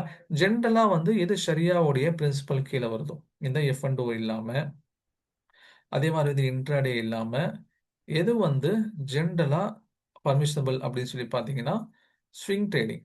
ஓகேங்களா? ஸ்விங் ட்ரேடிங் அப்படிங்கிறது பர்மிசபிள். ஸ்விங் ட்ரேடிங்னா என்ன? நீங்க ஒரு ஸ்டாக் வாங்குறீங்க. உங்களுக்கு லாபம் வந்தோனே வித்துடுறீங்க. ஒரு லேண்ட் வாங்கி விக்கிற மாதிரி. ஓகே. இது வந்து கூடும். இதுதான் நம்ம சொல்லிக் குடுக்க போறோம். அதே மாரி இன்வெஸ்ட்மென்ட்னா என்ன? லாங் டெர்ம்க்கு நீங்க செய்றீங்க. ஓகேங்களா? அந்த இன்வெஸ்ட்மென்ட் கூடுமானா தாராளமா கூடும். ஓகே. இது மாரி சில செக்மென்ட் எது வந்து பெர்மிசிபிளா இருக்கோ, அதுதான் நம்ம என்ன பண்ணுவோம், நம்முடைய கிளாஸ்ல வந்து நம்ம சொல்லிக் குடுப்போம். இந்த F and O trading, intraday ட்ரேடிங்கிறது வெரி ரிஸ்கி. அதே மாரி செபி வந்து எவ்வளோ ரெகுலேஷன்ஸ் கொண்டு வர்றாங்க. மக்கள் நெறைய பேர் காச விடுறாங்க. அதனால நெறைய சேஞ்சஸ் கொண்டு வராங்க. இன்னைக்கு வந்து எஃப் அண்ட் ஓங்கிறது சர்வசாதாரணமா ஒருத்தர் வந்து செஞ்சிட முடியாது. அத நீங்க செய்றதுக்கு கூட தனியா சில உங்களுடைய 6 மாசம் பேங்க் ஸ்டேட்மென்ட், அதே மாரி வந்து உங்களுக்கு எஃப் அண்ட் ஓ வந்து தெளிவா தெரியுங்கிறத நீங்க ப்ரூவ் பண்ணணும். இதெல்லாம் பண்ணதுக்கு அப்புறம் தான் நீங்க பர்மிஷன் குடுக்கலாம். ஓகேங்களா? ஆனா வந்து ஷரியா ஆரம்பத்துல தடை செஞ்சிருச்சு. இது வேணாம். இதுல வந்து சூதாட்டத்துல நீங்க ஜெயிக்கிறத விட இழக்கிறதுக்கான வாய்ப்புகள் தான் அதிகம். அப்படின்னு என்ன பண்ணியிருக்காங்கன்னா, தடை செஞ்சு வச்சிருக்காங்க. ஓகே. அப்போ இந்த 5 ஷரியாவுடைய கண்டிஷன் அப்படிங்கிறது தாருல் உலூம் தேவபந்த் கிட்ட இருந்து நமக்கு கிடைச்ச கண்டிஷன்ஸ். இப்போ 6வது ஒரு கண்டிஷன் என்ன இருக்குது? 6வது கண்டிஷன் பார்த்தீங்கன்னா டெட் கம்ப்ளைண்ட்ஸ். நான் உங்களுக்கு முன்னாடி சொன்னேன். நிறுவனங்கள் இன்னைக்கு கடன் வாங்குறதுக்கு நிர்பந்திக்கப்பட்டிருக்கிறாங்க. அப்போ இஷ்டத்துக்கு கடன் வாங்கிக்கலாமான்னு கேட்டா அப்படியும் கிடையாது. ஓகே. அதுக்குன்னு சில கண்டிஷன்ஸ் இருக்கு. உங்களுடைய மார்க்கெட் கேபிடலைசேஷன் அந்த நிறுவனத்துடைய மார்க்கெட் கேபிடலைசேஷன்ல இருந்து 33% வரைக்கும் கடன் வாங்குறதுக்கு அனுமதி இருக்கு. நான் உதாரணம் சொல்றேன் உங்களுக்கு. இப்ப 33% அப்படிங்கிறது டவ் ஜோன்ஸ் ஓகே அமெரிக்காவுடைய ஸ்டாக் மார்க்கெட் சொன்னது. ஓகே அந்த மாதிரி எந்த லிமிட்டும் கிடையாதுன்னு சொல்லி என்ன பண்ணுது பாகிஸ்தானுடைய ஸ்டாக் மார்க்கெட் சொல்லுது. மலேசியாவுடைய ஸ்டாக் மார்க்கெட் என்ன சொல்லுதுன்னா 45% நீங்க அதிகபட்சமா உங்களுடைய மார்க்கெட் கேபிடலைசேஷன் வந்து வாங்கலாம். சார் அப்போ நம்ம வந்து 33 தான் ஃபாலோ பண்ணுமான்னு கேட்டால் ஆமாம். ஏன்னா 33 ஃபாலோ பண்ணால் இந்த 3 ஷரியா போர்டுடைய கண்டிஷனுக்கு கீழேயும் வந்துடும். இப்போ ஜென்ரலி இன்னைக்கு என்ன சொல்லியிருக்காங்க இந்தியாவில் ஒரு நிறுவனத்தினுடைய மார்க்கெட் கேபிடலைசேஷன் நம்ம வாங்குற ஷரியா ஸ்டாக்ஸ் நிறுவனம் தான் டெரிவேட்டிவ்ஸ்லயும் வருமா அப்படின்னு சொல்லி கேட்டிங்கன்னா இப்போ வந்து 2 விதமான மார்க்கெட் இந்தியாவில் இருக்குது. ஓகே நான் இப்போ டவுட் வந்து நான் எப்பவுமே கடைசியில் அதுக்கு நான் உங்களுக்கு டைம் கொடுப்பேன் அதில் கேளுங்க. ஏன்னா அந்த ஃப்ளோ மிஸ் ஆயிடும். ஓகே கண்டிப்பாக நீங்கள் இந்த டவுட்டை நீங்கள் நல்ல டவுட்டு நீங்கள் வந்து நான் உங்களுக்கு கடைசியில் வந்து கிளாஸ் முடிச்சதுக்கப்புறம் உங்களுக்கு டவுட்ஸ் இருந்தால் கேளுங்கன்ட்டு ஒரு தனி டைம் நாங்கள் ஆட் பண்ணுவோம். அதில் கேளுங்க நான் அது உங்களுக்கு சொல்கிறேன். ஏன்னா இந்த ஃப்ளோ மிஸ் ஆயிடும். சரி சார் இந்த 33% வந்து மார்க்கெட் கேபிடலைசேஷன் தான் சொல்கிறாங்களே இது என்ன எனக்கு கொஞ்சம் டீட்டெயிலாக சொல்லுங்கள் அப்படின்னா இப்போ எந்த ஒரு நிறுவனம் எடுத்துட்டாலும் அதுக்குன்னு சொல்லிட்டு ஒரு மதிப்பு இருக்கும். ஓகேங்களா உதாரணமாக ஏபிசி நிறுவனம் இருக்குன்னா அதோட நிறுவனத்துடைய மதிப்பை தான் மார்க்கெட் கேபிடலைசேஷன் சொல்லுவாங்க. ஓகேங்களா இப்போ உதாரணமாக இந்த ஏபிசி நிறுவனத்துடைய மார்க்கெட் கேபிடலைசேஷன் வந்து ஒரு 600 கோடி அப்படின்ட்டு வைங்க 600 crore. இப்போ இவங்க என்ன சொல்றாங்க 33% இவங்களுடைய கடன் எவ்வளவு இருக்குது அப்படிங்கறத பார்க்கணும். அந்த கடன் இந்த மார்க்கெட் கேபிடலைசேஷன்ல 1/3 தாண்டி இருக்கக்கூடாது. அப்போ 1/3 600 கோடியில 1/3 எவ்வளோ 200 கோடி கரெக்டுங்களா 200 கோடி. இப்போ இந்த 200 கோடியை தாண்டி என்ன பண்ணக்கூடாதுன்னா இருக்கக்கூடாது. ஓகேங்களா இது வந்து முதல் விஷயம். சார் இப்போ இந்த 2025ல இந்த 2024ல 2023ல பார்த்தீங்கன்னா இந்த ஏபிசி நிறுவனத்துடைய கடன் வந்து 0 கோடி சார் 0 கடனே வாங்கல 2023 24 ஆனால் 25ல பார்த்தீங்கன்னா இவங்க வந்து ஒரு 300 கோடி கடன் வாங்கிட்டாங்க சார். இப்போ இந்த 200 தாண்டிடுச்சு சார் இப்போ நம்ம இதை வாங்கக்கூடாதா அப்படின்னு சொல்லி கேட்டிங்கன்னா அப்படி இல்லை. கடைசி 3 வருஷ கடனுடைய ஆவரேஜ் இந்த 200 தாண்டக்கூடாது. உதாரணமாக பாருங்க 2023ல உங்களுடைய கடன் வந்து 0 24 0 25ல 300. இப்போ 300 என்ன பண்ணணும் நம்ம ஆவரேஜ் எடுக்கணும். எப்படி ஆவரேஜ் எடுப்பீங்க 3 வருஷமா அப்போ 3ஐயும் கூட்டி 3ஆல டிவைட் பண்ணீங்கன்னா உங்களுக்கு ஆவரேஜ் கிடைச்சிடும். ஆவரேஜ் வந்து 100 கோடி. இப்போ இந்த 100 கோடி என்ன இல்லை இந்த 200 தாண்டல அப்போ இந்த நிறுவனத்தில் நீங்கள் முதலீடு செய்யலாம். இன்கேஸ் இந்த 3 வருஷத்துடைய ஆவரேஜ் வந்து ஒரு 250 வந்துருச்சுன்னு வைங்க. அப்போ என்ன ஆயிடுச்சு இந்த ஆவரேஜை தாண்டிடுச்சு. அப்போ நீங்கள் இதில் முதலீடுகள் செய்யக்கூடாது. ஓகே உங்களுக்கு சொல்ல வருது புரியும்னு நினைக்கிறேன். அப்போ ஒரு நிறுவனத்துடைய கடன் அதோடைய மார்க்கெட் கேபிடலைசேஷன்ல இருந்து 1/3 தாண்டி இருக்கக்கூடாது. அந்த 1/3 அப்படிங்கிறது கடைசி 3 வருஷத்துக்கு அவங்க வாங்கின கடனுடைய ஆவரேஜ் என்னங்கிறத பார்த்து தான் நம்ம வந்து சொல்லணும். அந்த ஒரு வருஷத்தை மட்டும் என்ன பண்ணக்கூடாது நம்ம கன்சிடர் பண்ணக்கூடாது. ஓகேவா இது உங்களுக்கு சொல்ல வருது உங்களுக்கு புரியும் நினைக்கிறேன். இது 6வது கருத்து. 7வது என்ன அப்படின்னு சொன்னா ஒரு நிறுவனம் ஷரியாவுடைய கம்ப்ளைண்ட்ஸ்க்கு கீழே தான் வருது. உதாரணமா பார்த்தீங்கன்னு சொன்னா எமிரேட்ஸ் எமிரேட்ஸ் இவங்க என்ன பண்றாங்க சாட்ல சொல்லுங்க.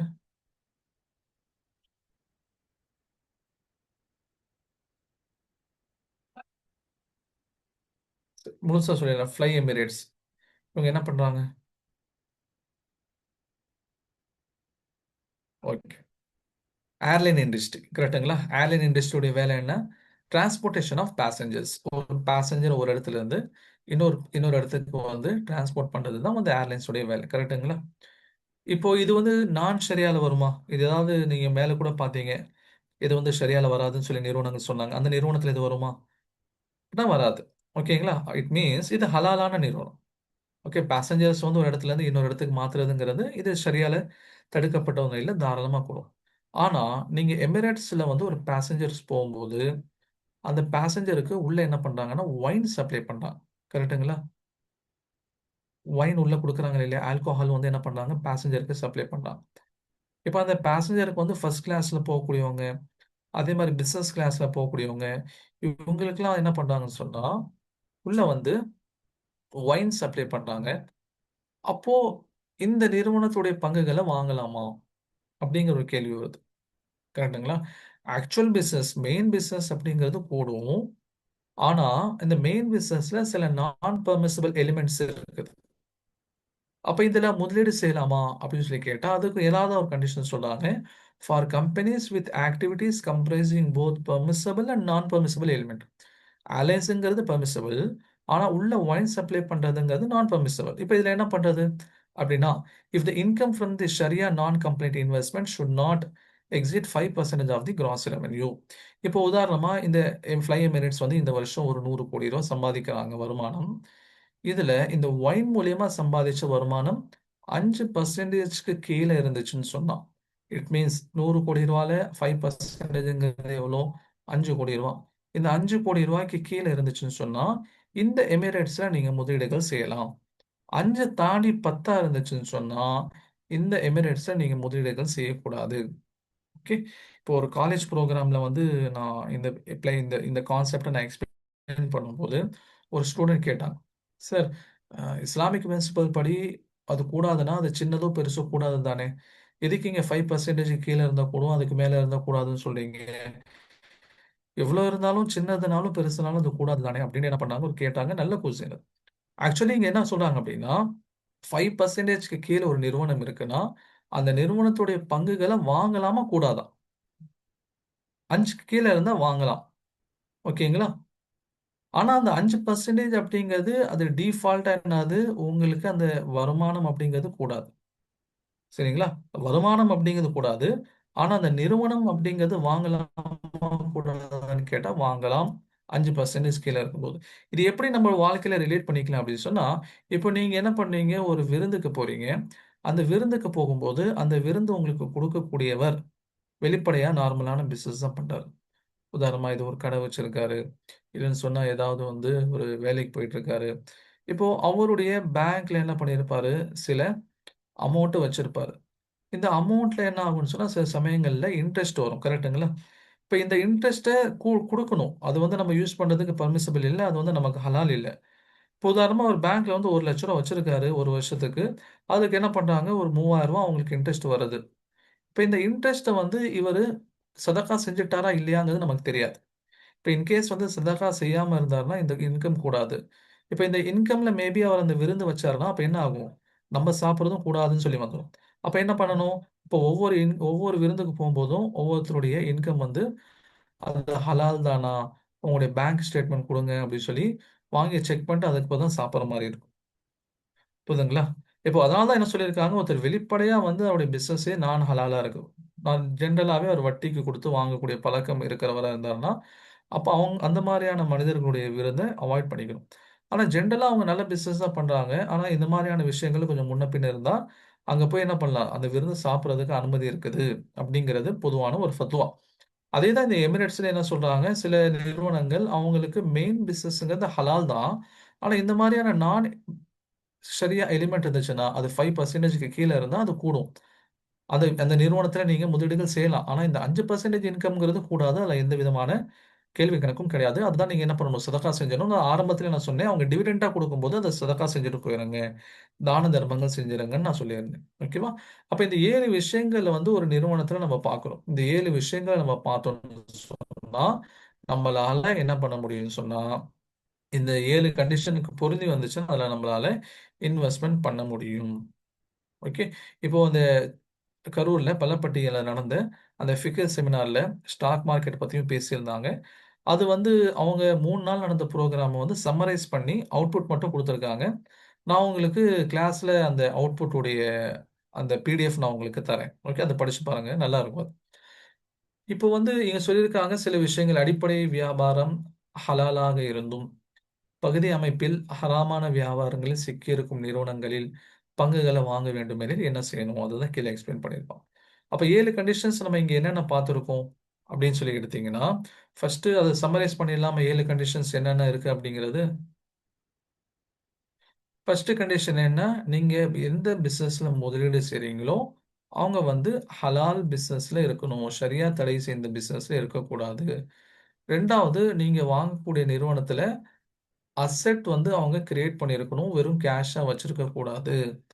மூணாவது, அவங்க வந்து இன்ட்ரெஸ்டோட டீல் பண்ணாங்கன்னா நீங்க அதுக்கு அப்ஜெக்ஷன் தெரிவிக்கணும்.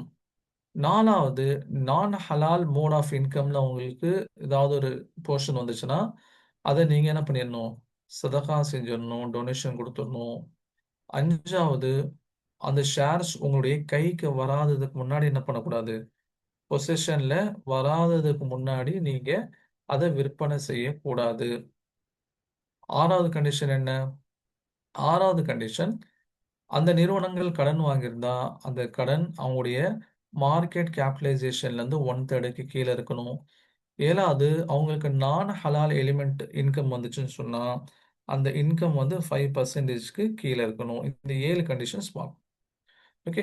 இப்போ நம்ம ஒவ்வொரு ஸ்டாக்ஸையும் நம்ம பார்க்க வேண்டிய கண்டிஷன் என்ன சொன்னா, ஹலால் ஸ்டாக்காங்கிறத செக் பண்ணணும். அசெட் அவங்களுக்கு இருக்கான்னு பார்க்க வேண்டிய தேவையில்லை. ஏன்னா 99% ஆஃப் நிறுவனங்களுக்கு அசெட் கிரியேட் ஆயிருக்கும். மூணாவது, இந்த கண்டிஷனை பொறுத்த வரைக்கும் நம்ம அது உமூமுல் பல்வா கான்செப்டின் அடிப்படையில் அது அனுமதி அளிக்கப்பட்டிருக்குன்னு சொல்லி பார்த்துட்டோம். சதகா செய்யறதுங்கிறதுக்கு நமக்கு ஈஸி வே ஆஃப் ஒரு கண்டிஷனை வந்து நமக்கு ஈஸியாக ஹேண்டில் பண்ணுறதுக்கு அது மொத்தத்தை அந்த டிவிடெண்ட்டே என்ன பண்ணிடணும், தர்மம் செஞ்சுட்டு போயிடணும். அஞ்சாவது, என்ன செக்மெண்ட்ல வந்து பர்மிஷன் இருக்கோ அதை மட்டும் தான் செய்வோம். அதில் எஃப்என்டோ, அதே மாதிரி இண்டெக்ஸ் ட்ரேடிங் எல்லாம் ஒண்ணுதான். எஃப்என்டோ அதே மாதிரி இன்ட்ராடே இதெல்லாம் நம்ம வந்து செய்ய மாட்டோம். நம்ம கிளாஸ்ல இதை சொல்லி தர மாட்டோம். என்னங்கிறத மட்டும் சொல்லுவோம். ஆனா வந்து ஈக்விட்டிஸ்,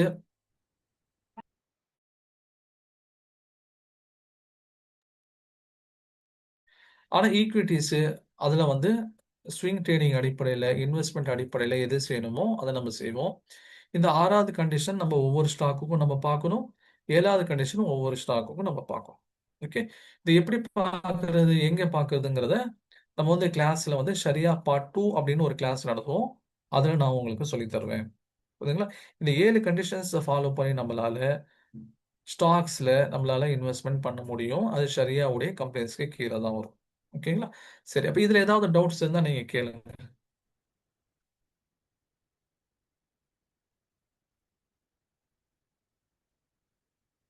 இதுல உங்களுக்கு ஏதாவது டவுட்ஸ் இருக்கா? இப்ப கேளுங்க. நீங்க நிறைய பேர் நடுவில் டவுட்ஸ் கேட்டீங்க. அந்த ஃப்ளோ மிஸ் ஆகக்கூடாதுங்கிறதுக்காக நம்ம அதை ஹோல்ட் பண்ணி வச்சிருந்தோம். இப்போ நீங்க டவுட்ஸ் கேளுங்க. நம்ம வாங்குற ஷரியா ஸ்டாக்ஸ் நிறுவனம் தான் டெரிவேட்டிவ்லயும் இருக்குமா? இப்போ இந்தியாவில் வந்து 2 மேஜரான ஸ்டாக் எக்ஸ்சேஞ்ச் இருக்குது. ஒன்று வந்து என்எஸ்சின்னு சொல்லுவாங்க, இன்னொன்று வந்து பிஎஸ்சின்னு சொல்லுவாங்க. ஓகேங்களா?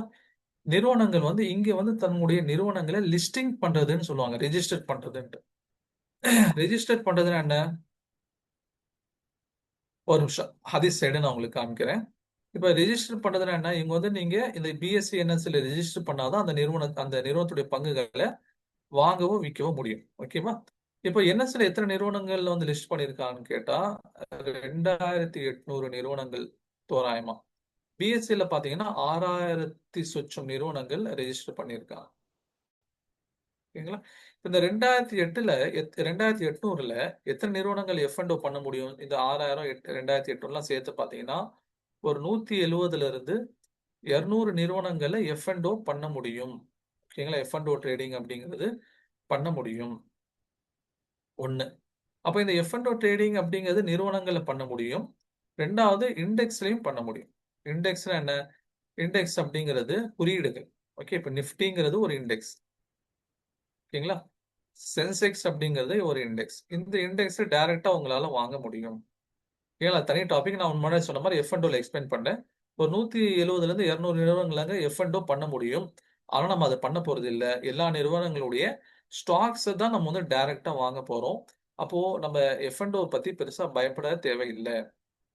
ஓகேங்களா? இது வந்து ஃபர்ஸ்ட் விஷயம். ரெண்டாவது விஷயம் என்ன கேட்கிற, ரெண்டாவது டவுட் என்ன கேட்டதா புரிஞ்சா? டவுட் கேட்டவங்களுக்கு புரிஞ்சா? ஷோ தி ஹதீஸ் ஸ்லைட். ஹதீஸ் ஸ்லைடு வந்து இதுதான். The Prophet Muhammad sallallahu alaihi wasallam warned Muslims against selling goods before taking possession. ஒரு பொருள் உங்க கைக்கு வரதுக்கு முன்னாடி விற்கிறது கூடாது. இது ஸ்டாக்ஸ்ல மட்டும் இல்ல, எல்லா இடத்துலயும் இதுதான் ரூல். ஓகே. இப்ப சில இடங்கள்ல ரியல் எஸ்டேட்ல அப்படி நடக்கிறதும் நீங்க பார்த்திருக்கலாம். ஒரு லேண்ட் அவருடைய கைக்கு வராமலே என்ன பண்ணுவாரு, விற்பாரு. அந்த மாதிரி நடக்குது. He said, whoever buys cereals tell should not tell them until he has obtained their possession. Sell தான் இங்க tell கொடுத்திருக்காங்க. Should not sell them until he has obtained their possession. He also said bargain not about what that which is not with you. Okay, இது வேற விஷயம்.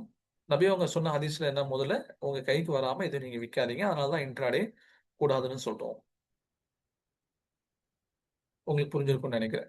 சரி, அடுத்தது என்ன doubt கேக்குறாங்க?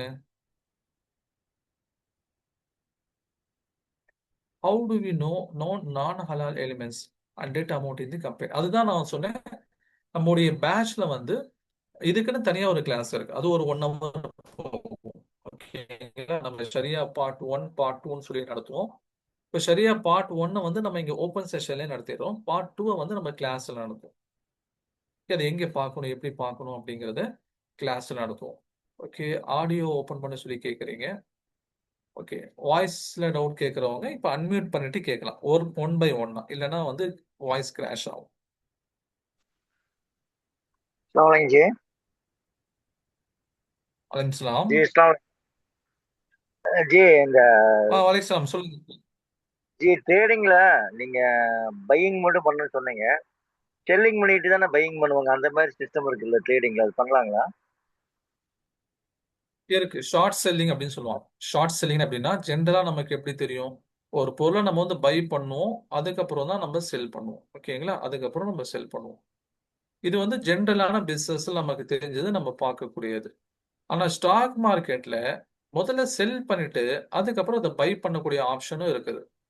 இதுதான் என்ன சொல்லுவாங்கன்னா ஷார்ட் செல்லிங் அப்படின்னு சொல்லுவாங்க. இதுதான் வந்து ஷார்ட் செல்லிங் சொல்லுவாங்க. இதுவும் கூடாது. ஏன் அப்படின்னா இதுவும் உங்களுடைய ஒரு பொருள் உங்க கைக்கு வராதுக்கு முன்னாடி நீங்க செல் பண்றீங்க. அதனால இந்த ஷார்ட் செல்லிங் உடைய விஷயங்களும் கூடாது. இது நீங்க ஞாபகம் வச்சுக்கணும். ஓகே ஜி, தேங்க்ஸ். ஜஸாக்கல்லாஹ்.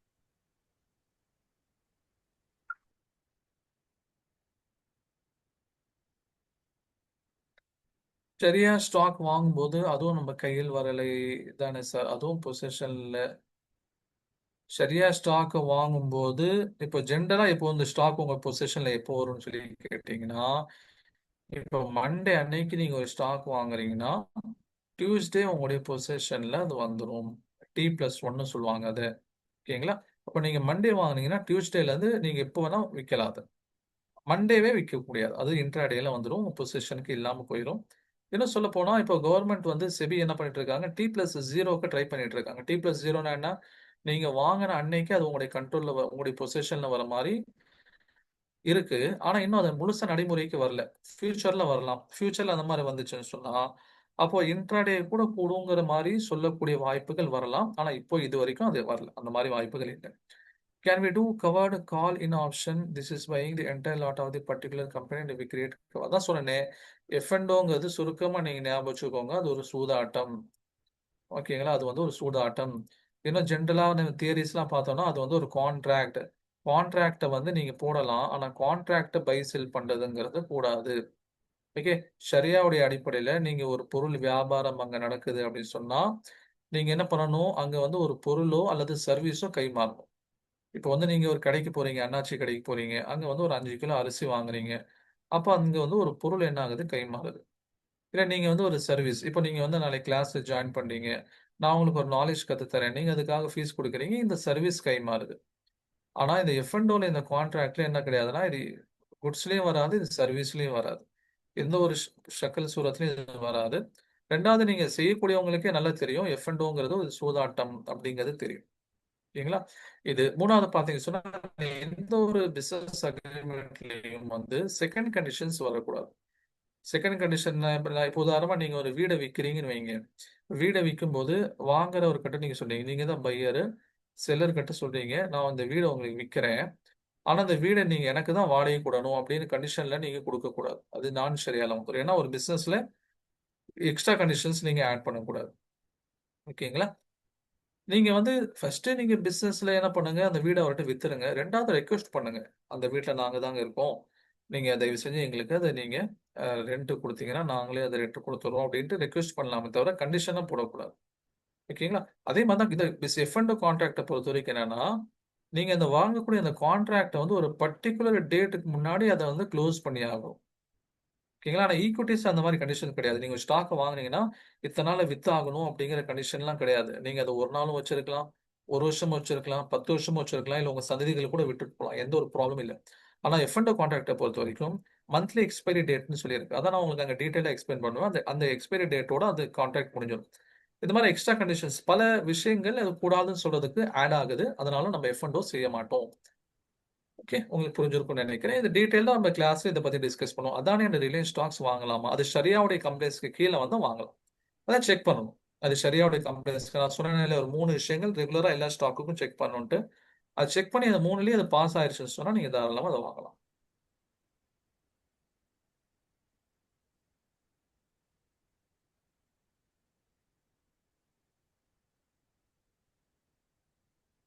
அதுதான் நம்ம பார்க்க போறோம். நம்முடைய ஸ்டாக்ஸ் இப்ப என்ன கேட்டிருக்கீங்க? ஷரியா அதாவது தற்சமயம் ஷேர் மார்க்கெட் டவுன்ல போகும்போது ஷேர் வாங்குறது நல்ல ஆப்ஷனா? ஒருவேளை டவுன்ல ப்ராஃபிட் பார்க்கலாமான்னு கேட்கிறீங்க. இப்ப நம்ம ஸ்டாக்ஸ பொறுத்தவரைக்கும் நம்மளுடைய கிளாஸ்ல என்ன பார்ப்போம்? Fundamental analysis. ஓகே. அதே மாரி டெக்னிக்கல் அனாலிசிஸ். ஃபண்டமெண்டல் அனாலிசிஸ்னா ஒரு நிறுவனம் நல்ல நிறுவனமா பார்க்கிறது தான் ஃபண்டமெண்டல் அனாலிசிஸ். டெக்னிக்கல் அனாலிசிஸ்ங்கிறது எப்போ ஏறும், எப்போ இறங்கும். அத கண்டுபிடிக்கிறது தான் டெக்னிக்கல் அனாலிசிஸ். இத 2 தான் என்ன பண்ணுவோம், நம்முடைய நம்முடைய படத்தினுடைய இவங்க தான் 2 ஹீரோஸ். ஓகே. இத தான் நம்ம என்ன பண்ணுவோம்னா, நம்முடைய பேட்சஸ்ல எப்படி பார்க்கிறதுங்கிறத நம்ம கத்துக் குடுப்போம். Sharia law allow investment in companies owned by individuals of Jewish of Christian faith. அப்படிலாம் வந்து மார்க்கத்துல இந்த ஃபெய்த்ல இருக்கவங்க மட்டும் தான் வாங்கணும், விக்கணுங்கிற எந்த கண்டிஷனும் இல்ல. ஓகேங்களா? நீங்க வந்து முஸ்லிம்களோட தான் வியாபாரம். ஏன்னா நபி அவங்களே பல சமயங்கள்ல யூதர்கள் கிட்ட கடன் வாங்கியிருக்காங்க. யூதர்கள் கடன் குடுப்பாங்க நபி அவங்களுக்கு. நபி அவங்க திருப்பி குடுக்க முடியாத நேரத்துல, யூதர்கள் வந்து அவங்க நபி கிட்ட வந்து சண்டை போட வரும்போது, நபி அவங்க சொல்லியிருக்காங்க, அவரு வந்து சண்டை போடுறதுக்கும், என்னை கேட்கறதுக்கும் அவருக்கு உரிமை இருக்கு. அவர் ஏன்னா எனக்கு கடன் குடுத்திருக்காரு. சஹாபாக்கள் வந்து நீங்க உங்களால இது பொறுத்துக்க முடியலன்னா, என்னுடைய கடனை நீங்க அடைங்கன்னு சொல்லியிருக்காங்க. ஓகேங்களா? அதே மாரி பல ஹதீஸ்கள் வந்திருக்கு. சில நபித்தோழர்கள் வந்து என்ன பண்ணுவாங்க, யூதர்களுடைய தோட்டங்கள்ல போய் வேலை செய்வாங்க. அவங்ககிட்ட சம்பளம் வாங்குவாங்க. அதனால ஃபெய்த்ங்கிறது யார் அந்த ஃபெய்த்ல இருக்கணும், இந்த ஃபெய்த்ல இருக்கணுங்கிற கண்டிஷன்லாம் கிடையாது பிசினஸ்ல. How to buy and sale shares can you say with some examples? அதான் நம்ம தனியா அக்கவுண்ட் ஹேண்ட்லிங்னு ஒரு கிளாஸ் வச்சிருக்கோம். அது டீட்டெயிலா 1 ஹவர் எக்ஸ்பிளைன் பண்ணோம். எப்படி நீங்க டிமேட் அக்கவுண்ட் ஓப்பன் பண்ணணும், எப்படி நீங்க ஸ்டாக்ஸ் வாங்கணும், எப்படி நீங்க விக்கணும்னு தனியா நம்ம அத எக்ஸ்பிளைன் பண்ணோம். ஜஸ்ட் அத அப்படியே நீங்க சொல்லிட்டு போற விஷயம் இல்ல. பிராக்டிகலா நம்ம உங்களுக்கு செஞ்சு காமிப்போம். ஒரே நாளில் நிறைய ஸ்டாக் வாங்குறது நல்லதா? இல்லை ஒரு நாளைக்கு 1 போதுமானதா? இது வந்து நம்ப சில மெத்தட்ஸ செய்றோம். அந்த மெத்தட்ஸ நீங்க கத்துக்கிட்டீங்கன்னா, உங்களுக்கே இதுக்கான ஆன்சர் தெரிஞ்சிரும். ஓகே. இந்த மெத்தட்ல நம்ம சொல்லிக் குடுத்துருக்கோம். இந்த மெத்தட்ல வந்து நீங்க ஸ்டாக்ஸ் பையிங், செல்லிங் பண்ண கத்துட்டீங்கன்னா, இது கூடாது அப்படிங்கிறது உங்களுக்கு தெரிஞ்சிரும். அத நான் தனியா எக்ஸ்பிளைன் பண்ண வேண்டிய தேவையில்ல. ஓகே.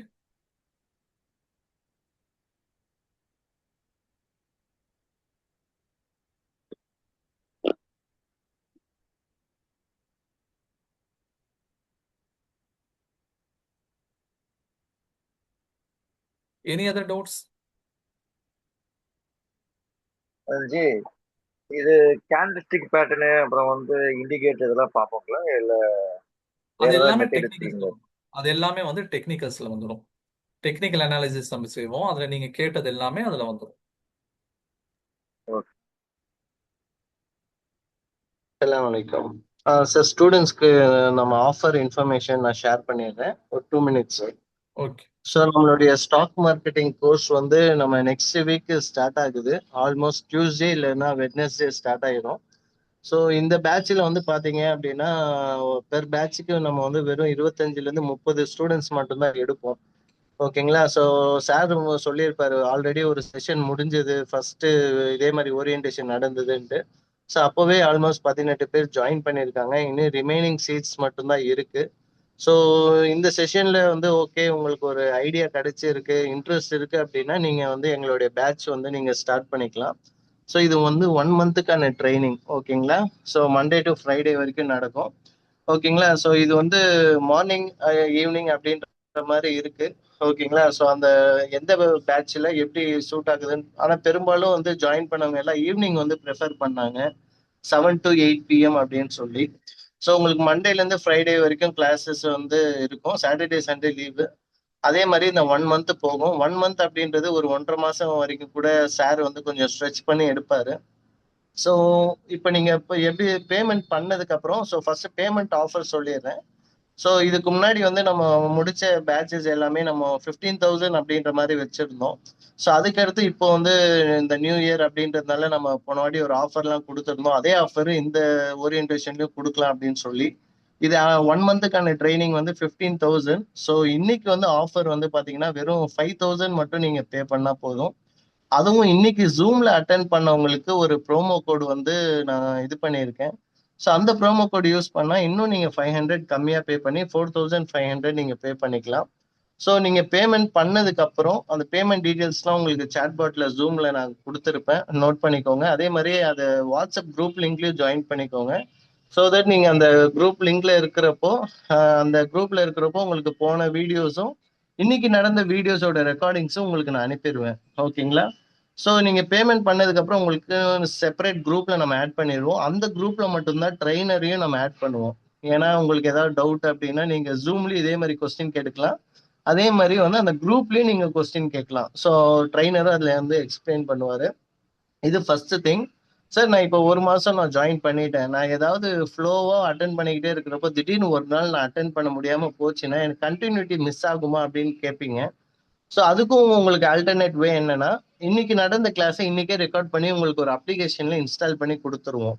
அதனால நீங்க இன்னைக்கு கிளாஸ் மிஸ் பண்ணிட்டீங்கன்னா கூட இன்னைக்கு ஈவினிங்குள்ள நீங்க அந்த கிளாஸ் எப்படியாவது பார்த்துட்டு மறுநாள் மார்னிங், அதாவது மறுநாள் ஈவினிங் வந்து கிளாஸ் கண்டினியூ பண்றப்போ உங்களுக்கு வந்து அந்த கேப்பே இருக்காது, ஒரு கிளாஸ் மிஸ் ஆயிடுச்சேன்ற வரி இருக்காது, நீங்க எப்போ வேணா பார்த்துக்கலாம்.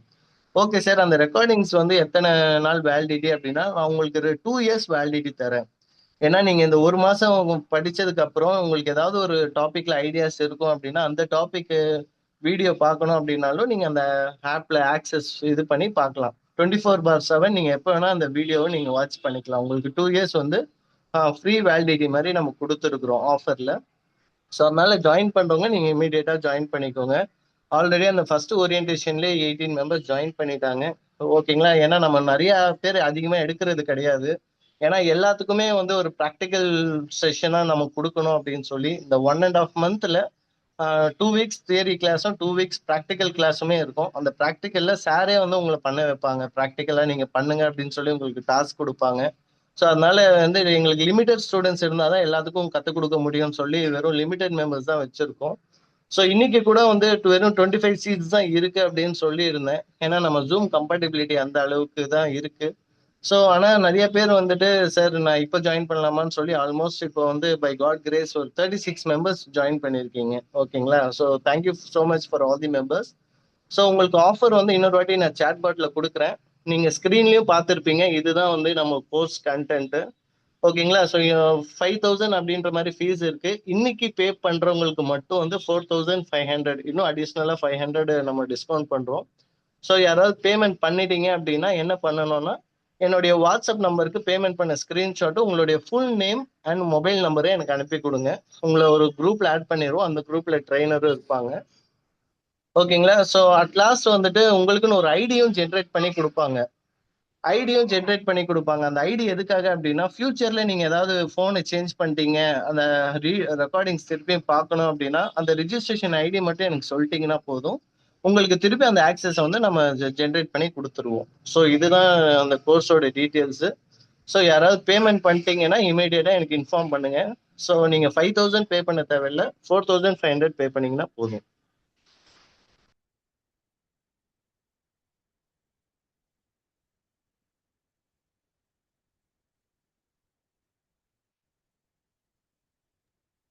ஸோ இது ஆல்ரெடி வந்து மார்க்கெட்லேயே வந்து பாத்தீங்கன்னா 30,000 கிட்ட இது பண்றாங்க.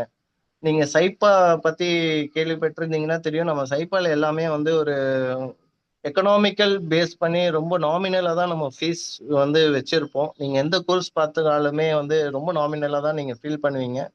ஸோ இது ஆல்மோஸ்ட் வந்துட்டு நம்ம 10,000லாம் வச்சிருந்தோம். ஸோ அதுக்கப்புறம் தான் நம்ம வந்து அட்வான்ஸ் கோர்ஸுக்கு அந்த ஃபீஸ் வச்சிருக்கோம்.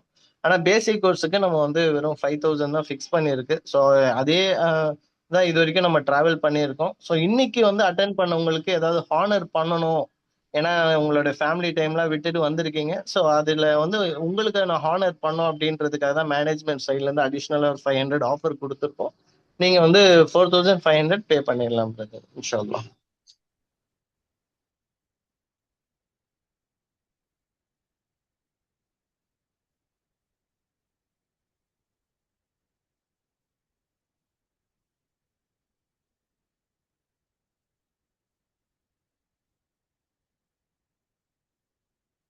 வேற ஏதாவது டவுட்ஸ் இருக்குங்களா?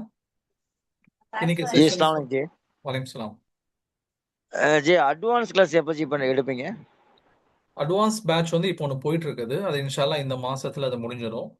அதுக்கப்புறம் வந்து நம்ம நெக்ஸ்ட் மந்த் அட்வான்ஸ் பேட்ச் பண்ணி நான் ஆரம்பிக்கும். ட்ரேடிங் பண்ணிட்டு இருக்கிறேன். நான் ஏற்கனவே ஓகே சரியா பிரகாரம் பண்ணுங்கிறதுக்காக தான் இந்த கிளாஸ் அட்டன் பண்ணேன். Okay super. அதனால வந்து அது சம்மந்தமா தெரியணும். ஏன்னா எனக்கு இதெல்லாம் நீங்க சொல்றது எல்லாமே எனக்கு தெரியும். ஓகே அப்ப இந்த கிளாஸ் அட்டன் பண்றது எனக்கு வந்து யூஸ் கம்மி. அதுக்காக தான் பார்த்தேன். ஓகே அட்வான்ஸ் நம்ம தனியா நடத்திட்டு இருக்கோம். அது வந்து ஆல்ரெடி ஒரு பேட்ச் ஆரம்பிச்சு அது போயிட்டு இருக்கு. மேபி இந்த மந்த்ல அது முடிஞ்சிடும். அது சம்பந்தமா சரிங்க ஜி. நோட்டிஃபிகேஷன் உங்களுக்கு வரும். நீங்க அந்த அதுலயும் நீங்க ஓரியன்டேஷன் செஷன் நாம வைப்போம். நீங்க அட்டன் பண்ணுங்க. அதுல உங்களுக்கு டீடைல்ஸ் கிடைக்கும். Okay ஜஸாக்கல்லாஹ் G. ஓகே அஸ்ஸலாமு அலைக்கும். சலாம். இந்த இன்னைக்கு அட்வான்ஸ் கோர்ஸ் அதுக்கு இதுக்கு முன்னாடி நடந்த ஒரு கிளாஸஸ் வீடியோஸும் நீங்க பார்க்கணும் அப்படின்னாலும் நீங்க அந்த குரூப்ல ஜாயின் பண்ணி எனக்கு மெசேஜ் பண்ணுங்க. அட்வான்ஸ் கோர்ஸுக்கான அந்த ஓரியன்டேஷன் வீடியோவும் உங்களுக்கு நான் அனுப்பி தரேன். அஸ்ஸலாமு அலைக்கும். வலைக்கம் சலாம். ஜி நான் கொஞ்சம் லேட்டாக வந்துட்டேன். இப்போ நெக்ஸ்ட் ஓகே ஓரியன்டட் கிளாஸ் எப்போ? இல்ல இதுவே நீங்க ரெக்கார்டிங்ஸ் வாங்கி பார்க்கலாம். இதுக்கும் ரெக்கார்டிங்ஸ் இருக்குது. நீங்க சேஃபால கான்டாக்ட் பண்ணீங்கன்னா அந்த லிங்க் உங்களுக்கு கொடுப்பாங்க. அதை நீங்க பார்க்கலாம். ஓகே ஸோ ஓகே எப்பவுமே நம்ம தேங்க்ஸ். அவேர்னஸ்க்காக ஒரு 2 ஓரியன்டேஷன் மட்டும்தான் வைப்போம். அல்ஹம்துலில்லாஹ் ஃபர்ஸ்ட் ஓரியன்டேஷன்லேயே நிறைய மெம்பர்ஸ் ஜாயின் பண்ணிட்டாங்க. இதுல வந்து இஸ்லாமிக் பிரின்சிபலுக்காக தான் இது ஒரு free orientation. So next week வந்து நம்மளுடைய ஃபர்ஸ்ட் அஃபிஷியல் கிளாஸ் ஸ்டார்ட் ஆயிரும். அதுக்கு பே பண்ண ஸ்டூடெண்ட்ஸ் மட்டும்தான் அந்த அந்த இது போய் சேரும். ஸோ அதனால நீங்க இமீடியட்டா இன்னைக்கு அவங்களுக்கு ஆஃபர் இருக்குன்னா நீங்க இன்னைக்கு இன்ஷால்லா நீங்க ஜாயின் பண்ணிக்கலாம்.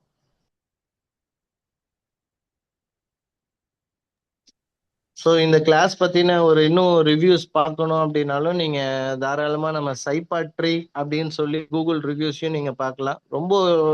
ஏன்னா ரொம்ப ஜென்யூனான ஒரு ட்ரைனிங் வந்து நம்ம கொடுக்குறோம். அதுக்கேற்ற மாதிரி ரொம்ப ஜென்யூன் ரிவ்யூஸ் தான் வரும். ஓகேங்களா? ஸோ நிறைய பேருக்கு வந்து ஒரே ஒரு ஃபீட்பேக் மட்டும்தான் இருக்கு. என்னன்னா, சில பேருக்கு வந்து மார்னிங் தான் செட் ஆகும். சில பேருக்கு ஈவினிங் தான் செட் ஆகும்.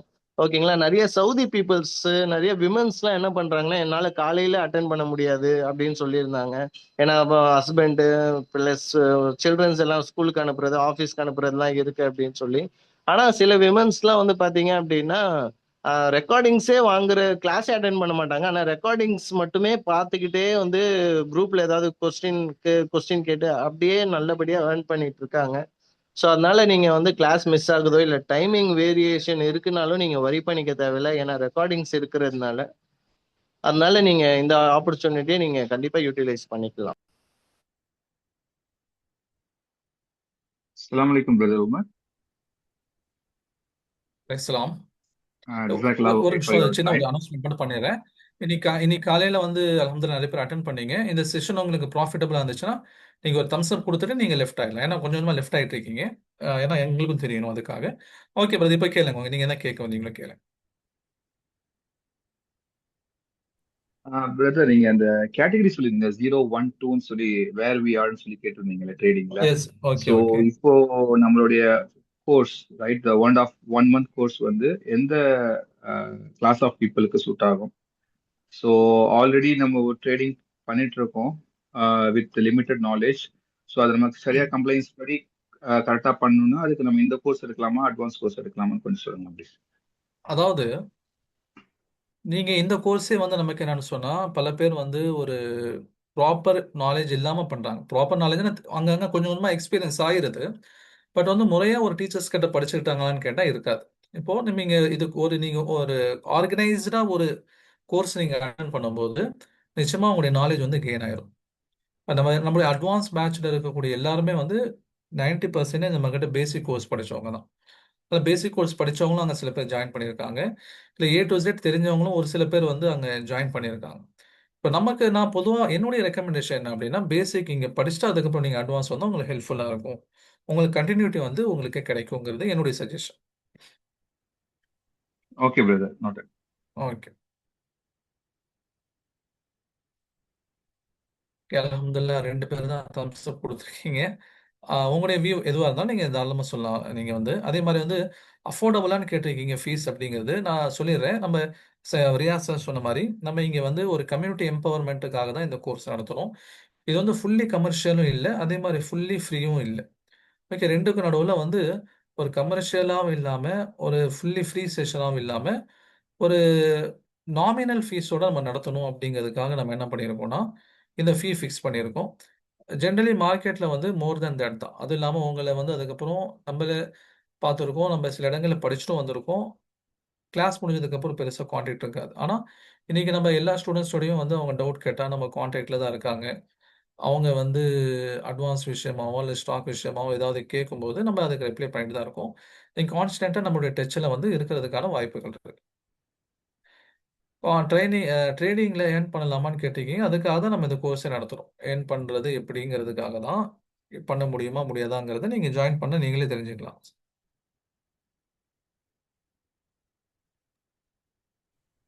அஸ்ஸலாமு அலைக்கும். ஒரு 2 ஸ்டூடண்ட்ஸ் வந்து பேமெண்ட் பண்ணியிருக்கீங்க. அது யார் பண்ணியிருக்கீங்கன்னு சொல்லி எனக்கு நீங்க ஸ்கிரீன்ஷாட் அனுப்புனா தான் தெரிய வரும். பேமெண்ட் பண்ணவங்க என்ன பண்ணணும் அப்படின்னா, நீங்க பேமெண்ட் பண்ண அந்த ஸ்கிரீன்ஷாட்ட எனக்கு வந்து வாட்ஸ்அப் நம்பர் நான் குடுத்துருக்கேன் சாட் பாட்ல. ஸோ அந்த நம்பருக்கு எனக்கு வாட்ஸ்அப் பண்ணி உங்களுடைய ஃபுல் நேம் அனுப்புங்க. ஏன்னா அந்த நேம் வச்சு தான் உங்களுக்கு ரெஜிஸ்ட்ரேஷன் ஐடி ஜென்ரேட் பண்ணணும்.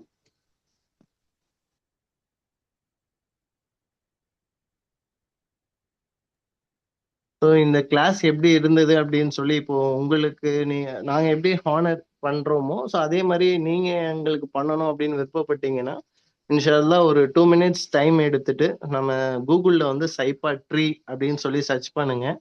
அதுல வந்துட்டு இந்த கிளாஸ் பத்தி எப்படி இருந்துச்சு அப்படின்னு சொல்லி உங்களோட ஜென்யூன் ரிவ்யூஸ் நீங்க தாராளமா போடலாம். ஸோ அது எங்களுக்கு இன்னும் கொஞ்சம் என்கரேஜ்மெண்ட்டா இருக்கும். இன்னும் நிறைய பேருக்கு ஒரு அவேர்னஸ் கொடுக்கணும் அப்படின்னு சொல்லி. ஸோ இந்த ட்ரைனிங் மட்டும் இல்லை, இன்னும் நம்ம கிட்ட நிறைய ட்ரைனிங்ஸ் இருக்கு. ஸோ நிறைய பேர் வந்து அதுக்கு ரிவ்யூஸ் கொடுத்து சில என்கரேஜ்மெண்ட்லாம் கொடுப்பாங்க. ஸோ அந்த மாதிரி நீங்க விருப்பப்பட்டீங்கன்னா நீங்க தாராளமா சைபா ட்ரீ அப்படின்னு சொல்லி கூகுள்ல சர்ச் பண்ணீங்கன்னா ரிவ்யூஸ் நீங்க தாராளமா கொடுக்கலாம். ஸோ ஒன்ஸ் அகைன் இந்த சண்டே வந்து எல்லாரும் வந்ததுக்கு ரொம்ப ஜஸாக்கல்லாஹ் ஹைர். Okay. Thank you sir. Thank you all. Thank you sir. Thank you so much.